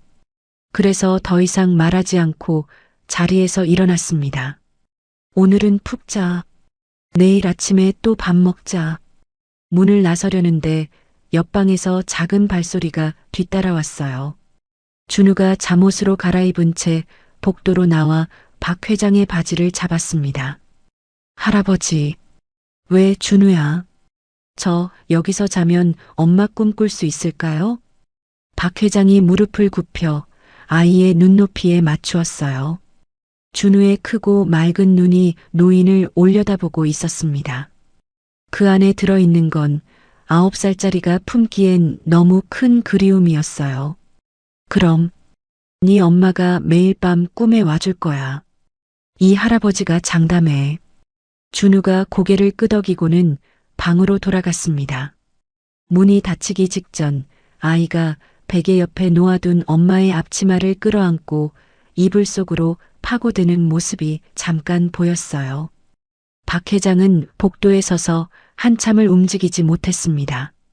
두 아이의 방불이 하나씩 꺼지고 저택이 조용해진 뒤에야 노인은 자기 서재로 돌아갔어요. 책상 위에 놓인 액자 하나를 들어 올렸습니다. 그 안에는 오래된 사진 한 장이 들어 있었는데 시장 골목의 작은 백반집 앞에서 앞치마를 두르고 환하게 웃고 있는 젊은 여자의 모습이었어요. 연희를 찾기 위해 수소문하던 시절 시장 상인회에서 겨우 구한 사진이었습니다. 박도식 회장이 사진 속 연희를 내려다보며 낮은 목소리로 말했어요. 할인이하고 준우, 내가 데려왔어. 늦어서 미안하다. 이제부터는 내가 지킬게. 서재 창 너머로 비가 그쳐 있었습니다. 구름이 걷히고 가을밤 하늘에 별 하나가 떠올라 있었어요. 그 별빛이 창을 통해 서재 안으로 조용히 스며들고 있었습니다. 20년 전 엄마가 심은 작은 씨앗이 숲이 되어 아이들을 지켜주기 시작했습니다. 남매가 박 회장의 저택에서 생활하기 시작한 지 일주일이 지났습니다. 준우는 하루가 다르게 달라지고 있었어요. 새끼를 꼬박꼬박 먹기 시작하자 홀쭉했던 볼에 살이 오르기 시작했고 밤마다 깨서 울던 것도 조금씩 줄어들었습니다. 아직 잠들 때면 엄마의 앞치마를 꼭 안고 자야 했지만 낮에는 정원을 뛰어다니기도 하고 도우미 아주머니를 따라다니며 부엌에서 이것저것 구경하기도 했어요. 할인은 준우보다 천천히 아주 조심스럽게 이 집에 스며들고 있었습니다. 여전히 식사 시간이 아니면 부엌에 가지 않았고 필요한 것이 있어도 먼저 말하는 법이 없었어요. 도우미 아주머니가 새 옷을 사다 놓으면 고맙다고 인사는 하지만 한참 동안 옷장 안에서 꺼내 입지 못하고 바라보기만 하는 아이였습니다. 오래 굶어본 사람이 밥상 앞에서도 경계를 푸는데 시간이 걸리듯 오래 버려져 온 아이가 보살핌에 익숙해지는데도 시간이 필요했던 거였죠. 그래도 매일 저녁 박 회장과 남매가 식탁에 둘러앉아 밥을 먹는 풍경은 점점 자연스러워지고 있었어요. 준우가 묵국을 좋아한다는 걸 알게 된 뒤로 식탁에 묵국이 빠지는 날이 없었고, 할인이 매운 것을 못 먹는다는 걸 눈치챈 도우미 아주머니가 김치를 따로 담가주기 시작했습니다. 작은 것들이었지만 그 작은 것들이 이 집의 공기를 조금씩 바꿔가고 있었어요. 그러던 어느 날 오후 저택 앞에 낯선 차 한 대가 멈추었습니다. 정문 인터폰이 울렸고 경비실에서 거실로 연락이 왔어요. 김연희의 친척이라고 밝힌 사람들이 찾아왔다는 거였습니다. 할인의 얼굴이 굳었습니다. 김연희의 친척. 엄마가 살아있는 동안 단 한 번도 연락하지 않았던 사람들이었어요. 엄마가 아프다는 소식에도 장례식에도 그 누구 하나 얼굴을 비추지 않았습니다. 동사무소에서 긴급 연락처를 수소문할 때도 연결이 되지 않았던 사람들. 아니, 연결이 안 된 게 아니라 전화를 받지 않았던 사람들이었죠. 그런 사람들이 지금 남매가 재벌 회장의 보호 아래 들어갔다는 소문을 듣고 찾아온 거였습니다. 박 회장은 서재에서 보고를 받고도 바로 내려오지 않았어요. 대신 비서실장에게 한마디만 했습니다. 응접실로 안내해. 내가 내려갈 때까지 아이들은 2층에 있게 해.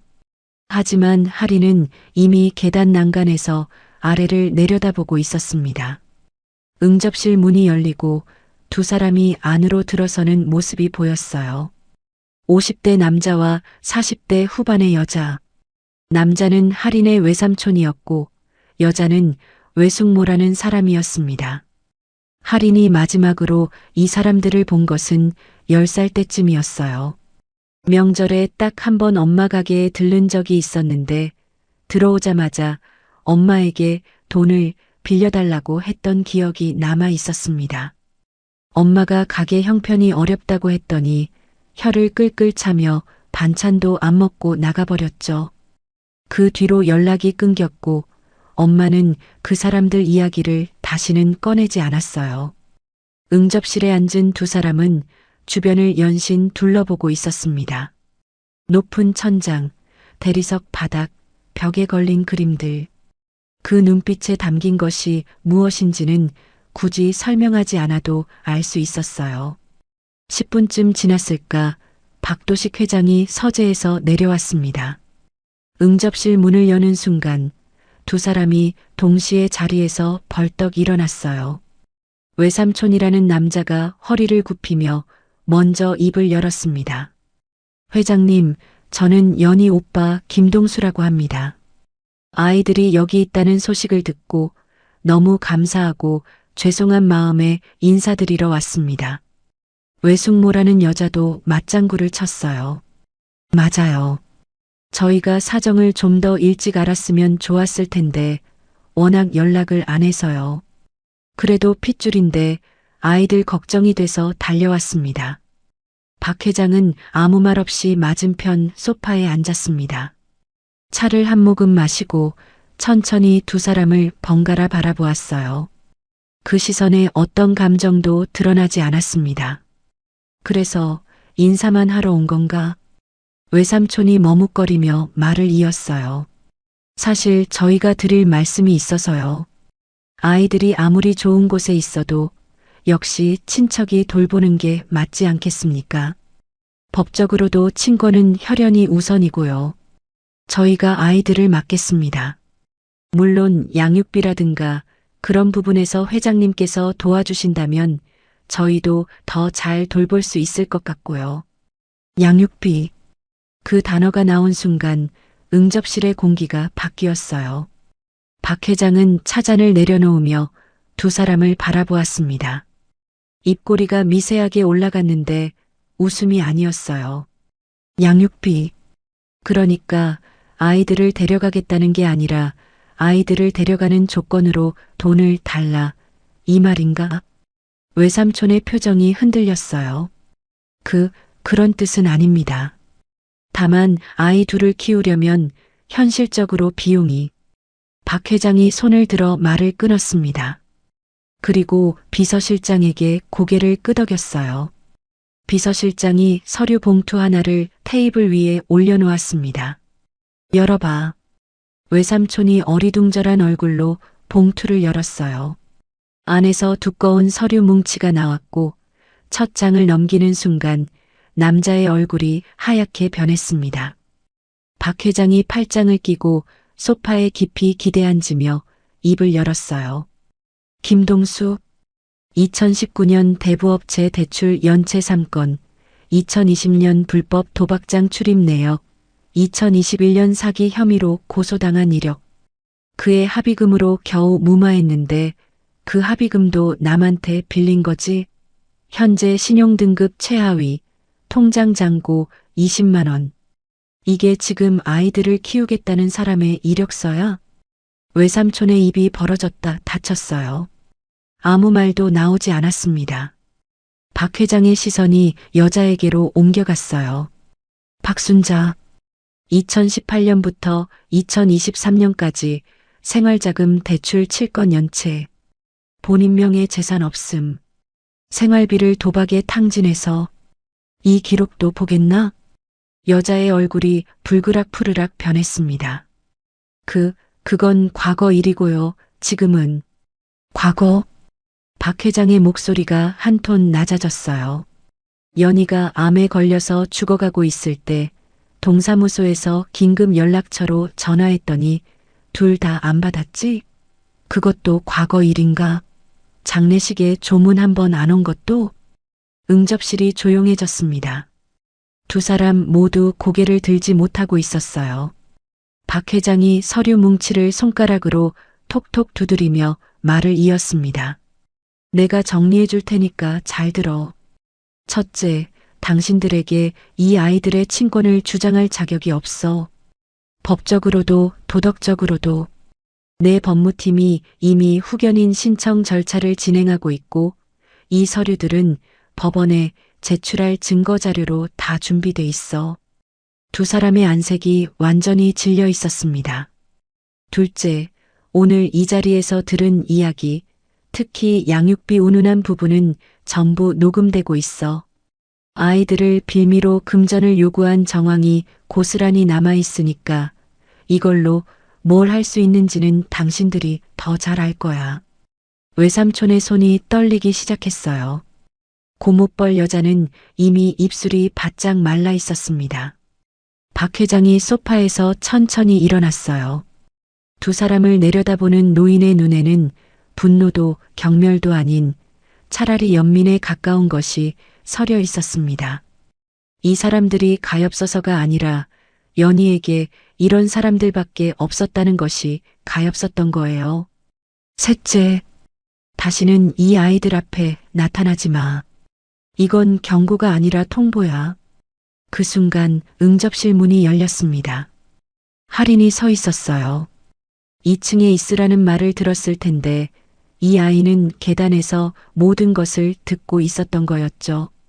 할인의 눈이 외삼촌과 고모뻘 여자를 번갈아 바라보았어요. 그 눈에 눈물은 없었습니다. 대신 떨리지 않는 목소리로 할인이 입을 열었습니다. 엄마 장례식 때 전화했어요. 삼촌한테도 외숙모한텐도 둘 다 안 받았잖아요. 두 사람이 할인을 바라보았어요. 뭐라고 변명을 하려 했지만 할인이 먼저 말을 이었습니다. 엄마가 아플 때 약값 2만 원이 없어서 그때도 전화했어요. 그때도 안 받았잖아요. 응접실이 쥐 죽은 듯 고요해졌어요. 그때 할인 뒤에서 작은 발소리가 다가왔습니다. 준우가 누나의 뒤에 서서 두 사람을 올려다보고 있었어요. 아이의 눈에는 분노도 원망도 없었습니다. 그냥 모르겠다는 표정이었어요. 이 사람들이 왜 여기 있는지, 왜 이제야 나타난 건지 9살짜리가 이해할 수 없는 것들이 너무 많았을 거예요. 준우가 작은 목소리로 말했습니다. 삼촌, 엄마 장례식 때 왜 안 왔어요? 엄마 혼자 갔잖아요. 그 한마디가 어떤 서류보다 어떤 경고보다 무거웠습니다. 엄마 혼자 갔다는 말. 조문객 하나 없이 이 아이들 둘만 남겨놓고 떠난 엄마의 마지막을 9살짜리가 그렇게 표현한 거였어요. 외삼촌이 고개를 숙였습니다. 이 자리에서 변명할 수 있는 것은 아무것도 남아있지 않았습니다. 박 회장이 비서실장에게 눈짓을 보냈고 비서실장이 조용히 응접실 문을 열어 두 사람을 안내했어요. 서류 봉투를 억지로 손에 쥔 채 고개를 숙이고 나가는 두 사람의 뒷모습이 일주일 전 빗속에서 무릎을 꿇던 집주인의 모습과 겹쳤습니다. 현관문이 닫히고 차 소리가 멀어진 뒤에야 할인의 어깨가 가늘게 떨리기 시작했어요. 담담하게 말하는 동안은 괜찮았는데 그 사람들이 사라지고 나니 밀려오는 감정을 막을 수가 없었던 거였죠. 박 회장이 아무 말 없이 할인의 어깨에 손을 얹었습니다. 잘했어. 네가 한 말, 네 엄마가 들었으면 뿌듯해했을 거야. 할인은 대답하지 못했어요. 대신 준우가 누나의 손을 잡아주었습니다. 작은 손이 누나의 떨리는 손가락 사이로 끼어들었어요. 누나, 괜찮아. 우리 이제 할아버지 있잖아. 그 말에 할인이 고개를 숙이며 입술을 깨물었습니다. 울음을 참으려 했지만 준우의 그 작은 한마디가 마지막 방어벽을 무너뜨린 거였어요. 우리 할아버지 있잖아. 9살짜리가 18살 누나를 위로하고 있었습니다. 일주일 전까지만 해도 누나에게 기대기만 하던 아이가 이제는 누나의 손을 먼저 잡아주고 있었어요.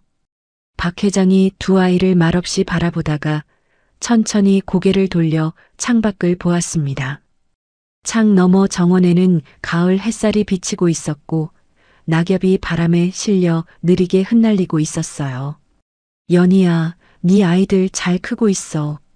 이 할아버지가 꼭 지킬게. 노인은 그 말을 입 밖으로 꺼내지 않았지만 창밖을 바라보는 눈빛이 이미 모든 것을 말하고 있었습니다. 남매가 저택에 온 지 2달이 지났습니다. 할인은 강남의 한 고등학교로 전학을 했고 준우는 근처 초등학교에 입학 수속을 마쳤어요. 박 회장이 직접 학교 측과 이야기해 준 덕분에 절차는 순조롭게 진행되었지만 학교 안에서의 생활은 절차처럼 순조롭지만은 않았습니다. 할인이 처음 교실에 들어선 날 아이들의 시선이 일제히 쏠렸어요. 전학생이라서 쳐다보는 게 아니었습니다. 이미 소문이 돌고 있었거든요. 라온건설 박도식 회장이 갑자기 어디서 데려온 아이 고아라는 이야기, 빈민가 출신이라는 이야기, 회장이 호적에 올리려 한다는 이야기까지. 강남의 학교라는 곳은 아이들보다 부모들의 입이 먼저 움직이는 곳이었어요. 부모들 사이에 떠도는 소문이 아이들의 귓속으로 고스란히 흘러들어갔고 할인은 첫날부터 교실 안에 보이지 않는 벽과 마주해야 했습니다. 대놓고 괴롭히는 아이는 없었어요. 대신 더 잔인한 방식이 있었죠. 아무도 말을 걸지 않는 거였습니다. 짝꿍은 할인과 눈도 마주치지 않았고 점심시간에 함께 밥을 먹자고 하는 아이도 없었어요. 체육 시간에 짝을 짓는 활동이 있으면 할인은 늘 마지막까지 남아있는 사람이었습니다. 어느 날은 복도에서 누군가의 속삭임이 들려왔어요. 쟤 진짜 고아래. 회장 할아버지 돈 보고 붙은 거 아니야?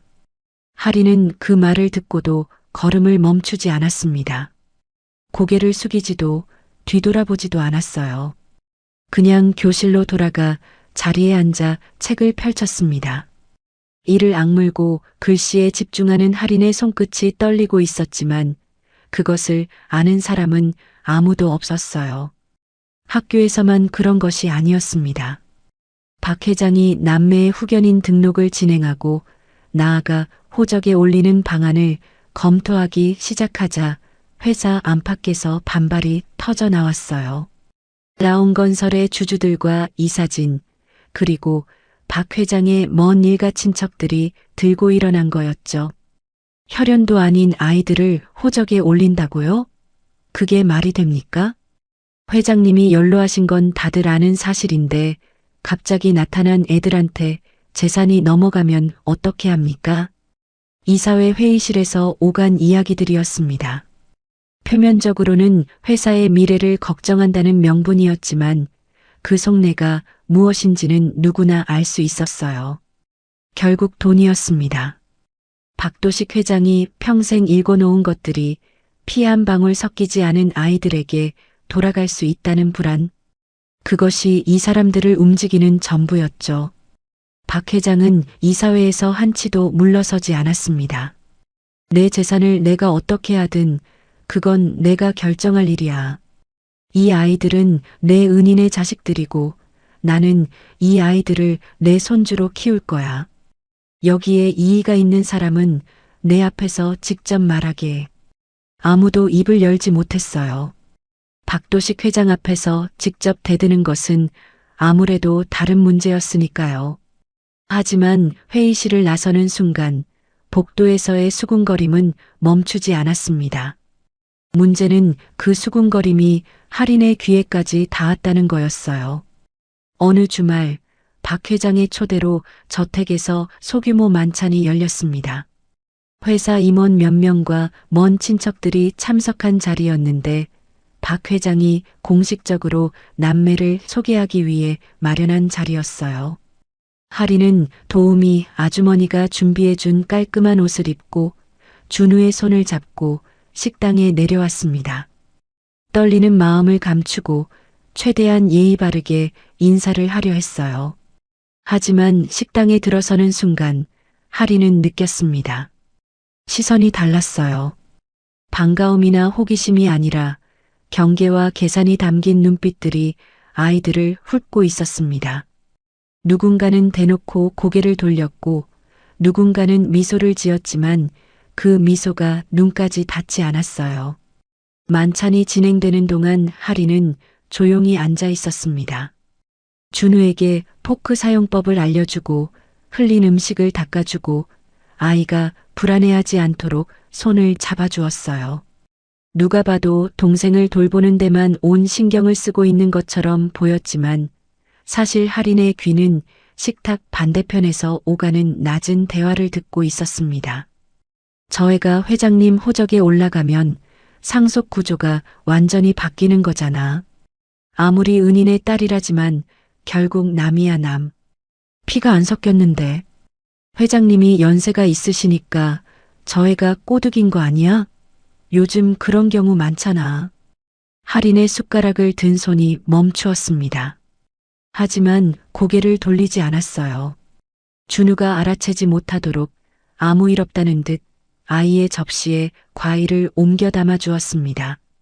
그날 밤 준우를 재우고 자기 방으로 돌아온 할인은 책상 앞에 앉았어요.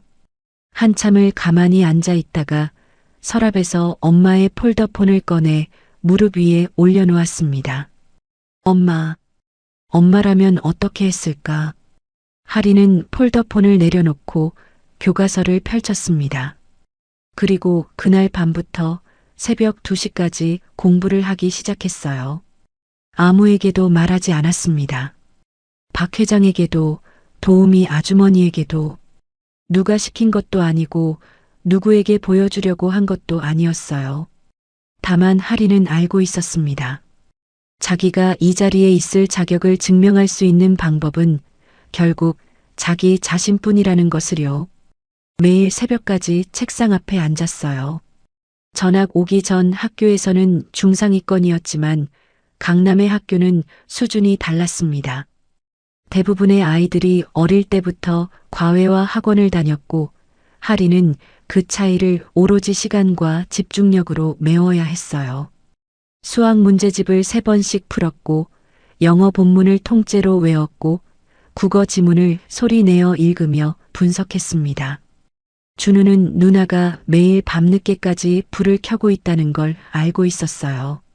어느 날 밤 화장실에 가려고 복도에 나왔다가 누나 방 문틈 사이로 새어나오는 불빛을 보았죠. 문을 살짝 열고 들여다보니 할인이 책상에 엎드려 잠들어 있었어요. 손에는 아직 볼펜이 쥐어져 있었고 교과서 위에 볼이 닿아 있었습니다. 준우는 자기 방으로 돌아가 엄마의 앞치마를 가져왔어요. 그리고 잠든 누나의 어깨에 조심스럽게 덮어주었습니다. 앞치마는 이불이라고 하기엔 너무 작았지만 아이가 할 수 있는 최선이었어요. 준우는 누나의 방불을 끄지 않은 채 조용히 문을 닫고 돌아갔습니다. 엄마가 살아있을 때 할인이 늦게까지 공부하면 어깨에 이불을 덮어주던 게 엄마였다는 걸 이 아이는 기억하고 있었던 거였어요. 그렇게 2달이 더 흘렀습니다. 기말고사 성적이 나오던 날 할인은 정교 석차를 확인하고 한참을 아무 말 없이 서 있었어요. 전교 12등. 전학 온 지 한 학기, 과외 한 번 받지 않은 아이가 강남 학교에서 전교 12등을 한 거였습니다. 같은 반 아이들이 수군거렸지만 이번에는 그 수군거림의 색깔이 달라져 있었어요. 경멸이 아니라 당혹과 놀라움이 섞여 있었습니다. 할인은 성적표를 가방에 넣고 집으로 돌아왔어요. 저녁 식탁에서도 그 이야기를 꺼내지 않았습니다. 준우에게 밥을 떠주고 박 회장과 평소처럼 조용히 식사를 했어요. 그런데 식사를 마치고 할인이 자리에서 일어나려는 순간 박 회장이 입을 열었습니다. 할인아, 네 할아버지. 전교 12등이라면서? 할인의 눈이 커졌어요. 자기가 말하지 않았는데 어떻게 알고 있는 건지. 박 회장이 주머니에서 접힌 종이를 꺼냈습니다. 비서실장이 학교 측에서 받아온 성적 확인서였어요. 할인의 이름 옆에 학년 석차가 적혀 있었습니다. 과외 한 번 안 했지? 할인이 조용히 고개를 끄덕였어요. 새벽 2시까지 혼자 공부한 거지? 할인이 다시 고개를 끄덕였습니다. 박 회장이 알고 있었던 거였어요. 밤마다 할인의 방에서 불이 새어나오는 것을 새벽에 화장실을 다녀오면서 보았던 거였죠. 하지만 한 번도 들어가서 자라고 하지 않았습니다. 이 아이에게 그 시간이 어떤 의미인지 알고 있었으니까요. 박 회장이 성적 확인서를 식탁 위에 내려놓으며 말했어요. 네 엄마가 알면 얼마나 좋아했겠나. 그 한마디에 할인의 눈시울이 붉어졌습니다. 전교 12등이라서가 아니었어요. 매일 밤 이를 악물고 책상 앞에 앉을 때마다 할인이 마음속으로 되뇌던 말이 있었습니다. 엄마, 나는 엄마 이름에 먹칠 안 할게. 그 말을 누구에게도 한 적 없었어요. 혼자서만 품고 혼자서만 되뇌며 그것을 연료 삼아 버텨왔던 거였습니다. 그런데 지금 박 회장이 엄마를 꺼낸 거였어요. 이 할아버지는 할인이 왜 그렇게까지 공부에 매달리는지 그 이유를 알고 있었던 거였죠. 할인이 입술을 깨물며 겨우 한마디를 꺼냈습니다. 저는 엄마에게 부끄러운 딸이 되기 싫었어요. 박 회장이 고개를 끄덕이며 자리에서 일어났어요. 할인의 머리를 한번 쓸어주었습니다. 투박하지만 그 안에 담긴 것이 무엇인지 할인도 느낄 수 있었어요. 네 엄마가 부끄러워할 리가 있나? 이 할아버지가 장담해. 할인의 볼 위로 눈물 한 줄기가 흘러내렸습니다. 식탁 반대편에서 준우가 빈 밥그릇을 두 손으로 들고 환하게 웃고 있었어요. 누나 1등해. 나도 1등 할 거야. 9살짜리의 그 한마디에 식탁 위의 공기가 부드럽게 풀렸습니다. 도우미 아주머니가 웃음을 참지 못해 고개를 돌렸고 비서실장도 입꼬리가 올라가는 걸 감추지 못했어요. 박 회장이 준우의 머리를 쓰다듬으며 말했습니다. 그래, 준우도 1등해. 할아버지가 삼겹살 사줄게. 진짜요? 약속? 준우가 새끼손가락을 내밀었어요. 수천억 원의 자산을 가진 노인이 9살짜리 아이의 새끼손가락에 자기 손가락을 걸었습니다. 그 작은 약속이 오가는 저녁 식탁의 풍경이 이 집에 처음 왔던 날 떨리는 손으로 먹어도 돼요? 라고 묻던 아이의 모습과 겹쳐졌어요. 2달 전만 해도 밥 한 끼의 허락을 구하던 아이가 지금은 새끼손가락 걸고 삼겹살 약속을 받아내고 있었습니다. 그날 밤 하리는 자기 방 책상 앞에 앉아 엄마의 폴더폰을 한참 들여다보았어요. 그리고 교과서를 다시 폈습니다. 이번엔 전교 1등을 할 생각은 아니었어요. 다만 내일도 모레도 이 자리에서 당당하게 앉아 있을 수 있는 사람이 되고 싶었습니다. 엄마의 이름으로 이 집에 왔으니 엄마의 이름이 부끄럽지 않은 사람으로 여기 서 있고 싶었어요. 방 한쪽 서랍 안에는 금반지가 든 벨벳 상자가 놓여 있었고 책상 위에는 폴더폰이 놓여 있었습니다. 외할머니가 엄마에게, 엄마가 할인에게 그렇게 이어져 온 것들이 이 작은 방 안에 모여 있었어요. 할인은 그것들을 한번 바라보고 다시 교과서로 시선을 돌렸습니다. 새벽 2시 방 안의 불빛이 창밖으로 새어나오고 있었습니다. 그 빛을 아는 사람은 이 집의 셋뿐이었어요. 매일 밤 잠들기 전 누나의 방을 확인하는 준우와 새벽에 서재를 나서며 복도 끝 불빛을 바라보는 박 회장. 그리고 어쩌면 그 빛을 하늘에서 내려다보고 있을 한 사람. 어느 일요일 아침이었습니다. 할인이 아침 식사를 마치고 박 회장에게 조심스럽게 말을 꺼냈어요. 할아버지, 오늘 파주에 한번 다녀와도 될까요? 박 회장이 신문을 내려놓고 할인을 바라보았습니다. 할인이 파주를 꺼낸 것은 이 집에 온 이후 처음이었어요. 그곳은 엄마와 살던 반지하 방이 있는 곳이고 쫓겨나던 기억이 있는 곳이고 빗속에서 준우와 함께 떨며 서 있던 곳이었습니다. 다시 가고 싶은 곳이 아닐 텐데 할인의 눈에는 무언가 결심한 사람의 빛이 담겨 있었어요. 왜 가려고?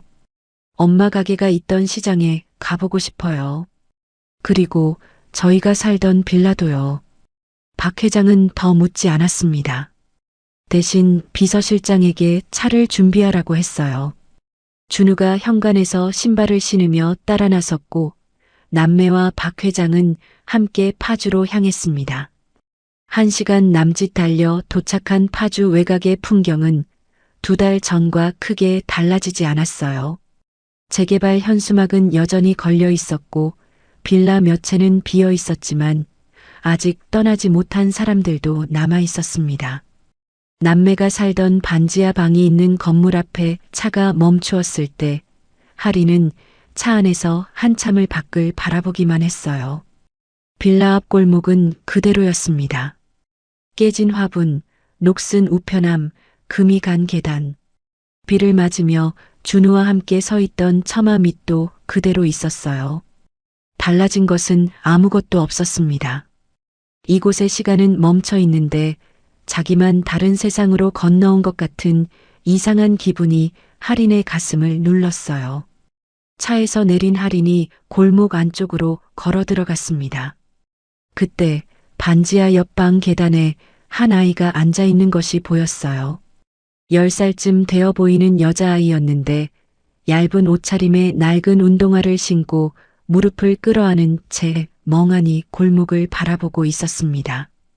아이의 옆에는 비닐봉지 하나가 놓여 있었는데 안에 교과서 몇 권이 들어 있었어요. 할인의 발걸음이 멈추었습니다. 그 모습이 2달 전에 자기 자신과 겹쳤어요. 같은 골목, 같은 계단, 같은 얇은 옷.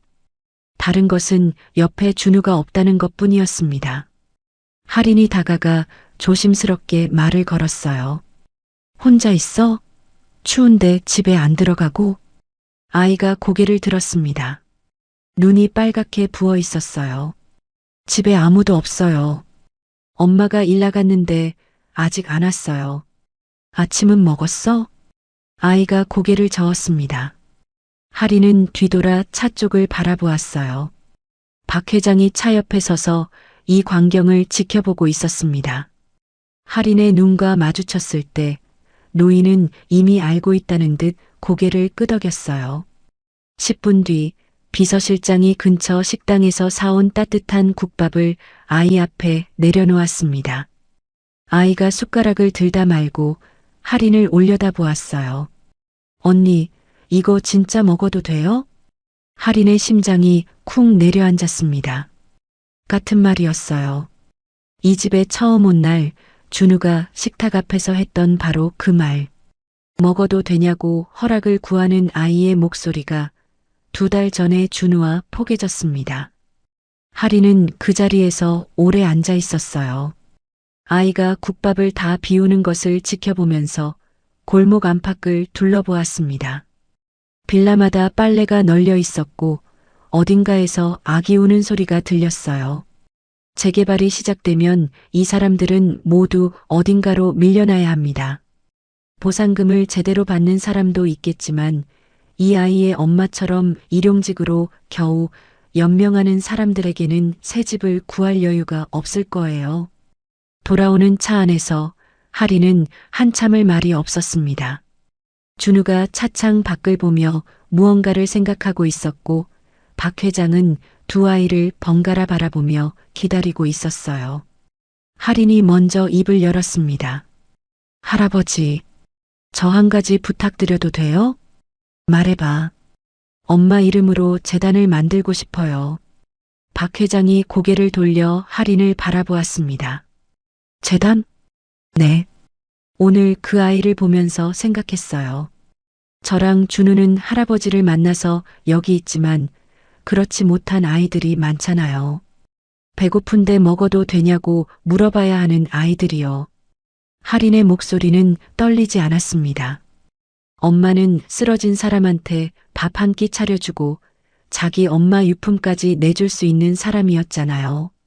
엄마라면 저한테 좋은 옷 입히고 좋은 학교 보내는 것보다 저런 아이들한테 밥 한 끼 먹이는 걸 더 좋아했을 거예요. 차 안이 조용해졌어요. 박 회장이 한참을 말없이 할인을 바라보았습니다. 그 눈에 무엇이 지나가고 있는지 할인에게는 다 보이지 않았을 거예요. 하지만 노인의 눈가가 붉어지고 있다는 것은 느낄 수 있었습니다. 재단 이름은? 할인이 대답했어요. 연희복지재단이요. 엄마 이름으로요. 박 회장이 고개를 돌려 차창 밖을 바라보았습니다. 서울로 돌아오는 도로 위로 가을 햇살이 비치고 있었어요. 노인의 입가에 쓸쓸하면서도 따뜻한 미소가 번졌습니다. 연희복지재단. 좋구나. 그렇게 하자. 연희복지재단은 한 달 뒤 공식적으로 출범했습니다.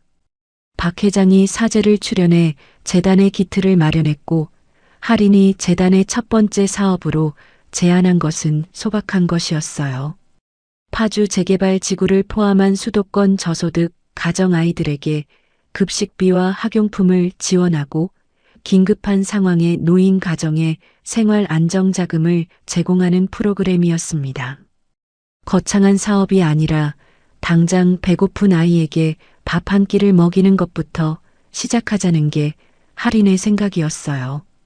재단 출범식 날 할인은 짧은 인사말을 했습니다. 많은 사람들 앞에 서는 것이 떨렸지만 준비한 종이를 꺼내지 않았어요.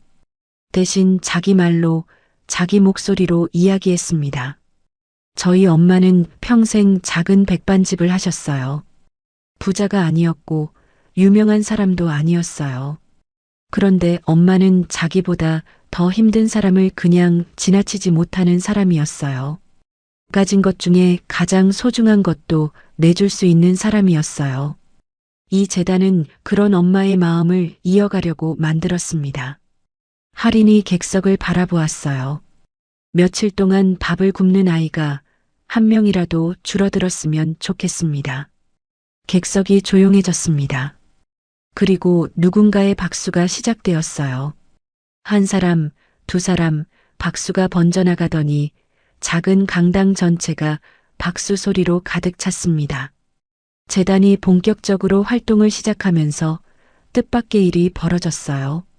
파주 재개발 지구의 세입자들, 특히 남매가 살던 빌라의 세입자들에게 재단이 이사 비용과 임시 거주 지원금을 제공하기 시작한 거였습니다.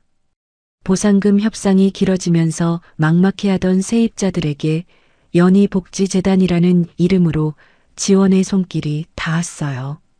그 소식은 빠르게 퍼졌고 빌라 세입자들 사이에서 김연이라는 이름이 다시 불리기 시작했습니다. 그 반지하에 살던 연희 씨 딸이 만든 재단이래요. 연희 씨가 그렇게 어려운 줄 몰랐는데 그 아이들이 이렇게 은혜를 갚네. 사람들의 입에서 입으로 연희의 이름이 따뜻한 기억으로 전해졌어요. 그리고 그 소식은 집주인의 귀에도 들어갔습니다.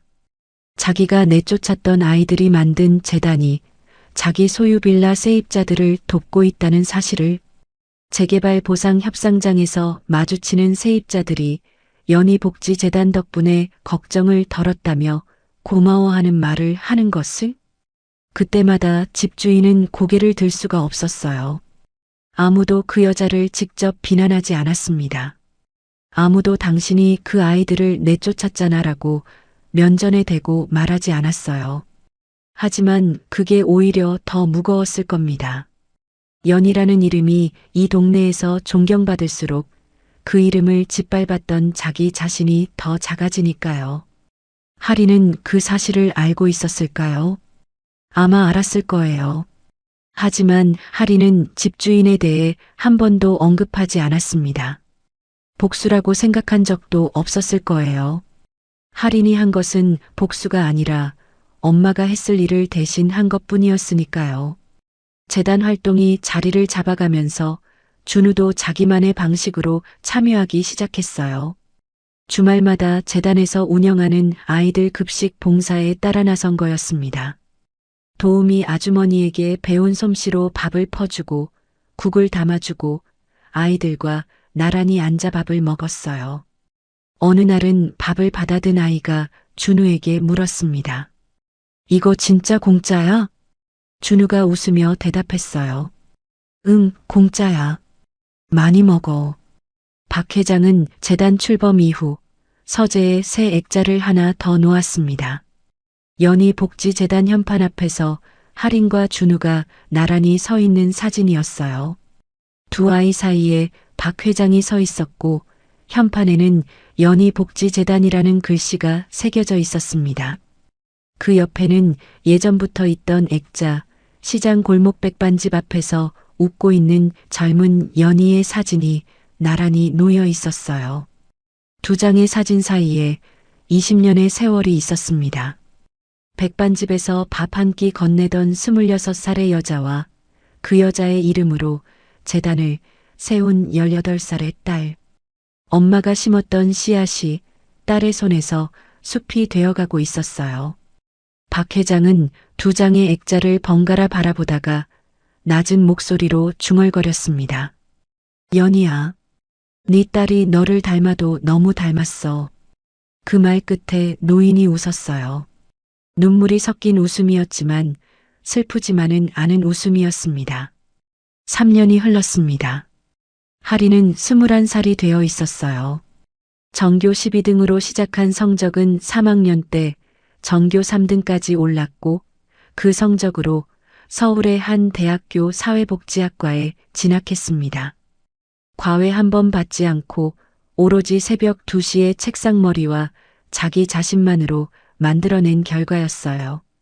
대학에 다니면서도 연희복지재단의 실무에 참여했고 재단이 지원하는 아이들을 직접 만나 이야기를 들으며 프로그램을 개선해 나갔습니다. 할인을 무시하던 사람들의 시선도 달라졌어요. 이 사회에서 피도 안 섞인 아이라고 수군거리던 사람들이 이제는 재단 행사에 자발적으로 후원금을 내고 있었습니다.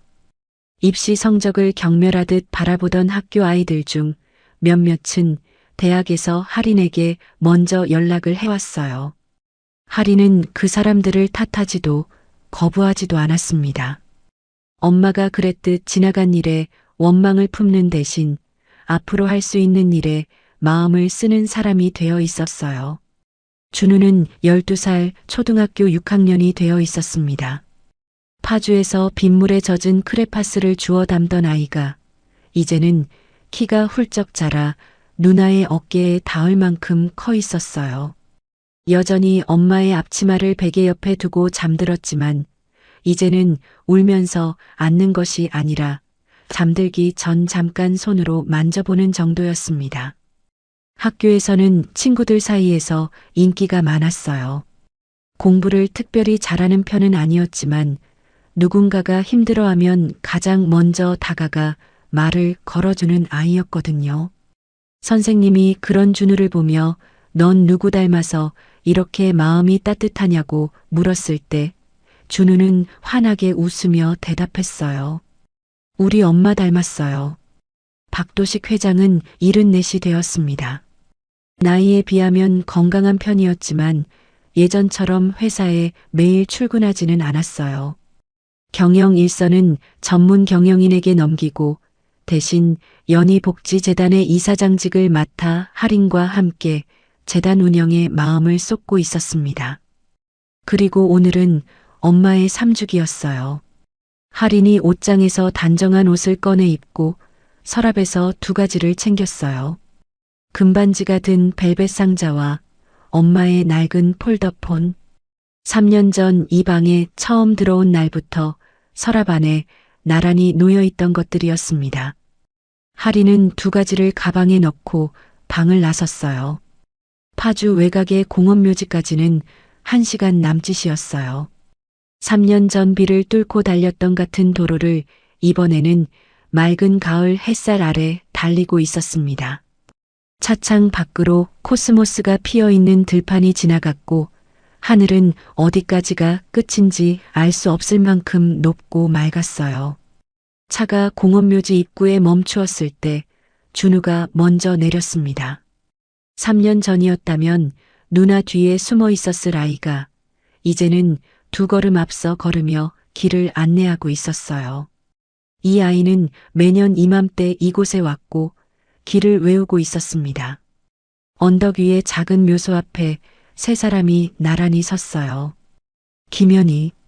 묘비에 새겨진 이름 석자가 가을 햇살에 비치고 있었습니다. 할인이 무릎을 꿇고 묘비 앞에 꽃다발을 내려놓았어요. 박 회장이 그 옆에 서서 고개를 숙였고 준우가 접어온 엄마의 앞치마를 묘비 앞에 가지런히 놓았습니다. 준우가 먼저 입을 열었어요. 엄마, 나 준우. 키가 많이 컸어. 누나 어깨까지 와. 할아버지가 밥 엄청 많이 먹여서 그래. 아이가 웃었습니다. 울지 않았어요. 3년 전이었다면 이 자리에서 소리 없이 어깨를 떨었을 아이가 지금은 엄마에게 근황을 전하듯 편안하게 말하고 있었습니다. 나 이번에 반에서 봉사상 받았어. 선생님이 넌 누구 닮아서 이렇게 착하냐고 했는데 나 엄마 닮았다고 했어. 엄마 들었지? 준우가 묘비를 손으로 쓸어내렸어요.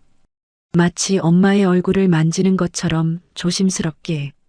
할인이 금반지를 들어 햇살에 비추었어요. 이 반지 외할머니가 엄마한테 남겨준 거라면서 엄마는 이것까지 남한테 줄 수 있는 사람이었어. 할아버지가 20년 동안 지키고 있다가 나한테 돌려줬어. 이제 내가 지킬게. 외할머니 마음도 엄마 마음도 내가 다 안고 갈게.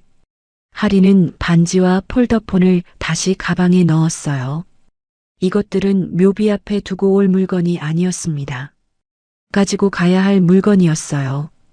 외할머니에게서 엄마에게로, 엄마에게서 할인에게로 그렇게 이어져 온 마음을 앞으로도 계속 들고 걸어가야 하니까요. 할인이 묘비를 2 손으로 감싸주었어요. 엄마, 할아버지랑 준우랑 이제 행복하게 살게. 하늘에서도 꼭 지켜봐줘. 마지막으로 박 회장이 묘비 앞에 섰습니다. 노인은 한참을 말없이 서 있었어요. 묘비에 새겨진 김연이라는 이름을 바라보는 눈에 20년이라는 시간의 무게가 담겨 있었습니다. 26살의 백반집 주인이 내밀었던 밥 한 끼와 금반지, 그리고 다시 일어설 수 있는 사람이라는 말 한마디. 그것들이 없었다면 라온건설도 이 아이들과의 인연도 지금 이 자리에 서 있는 자기 자신도 없었을 거예요. 20년 전 시장 골목에서 밥 한 끼를 건넨 손길이 세상을 한 바퀴 돌아 자기 아이들에게 돌아왔습니다. 엄마가 심은 씨앗이 숲이 되었고 그 숲은 지금도 자라고 있었어요.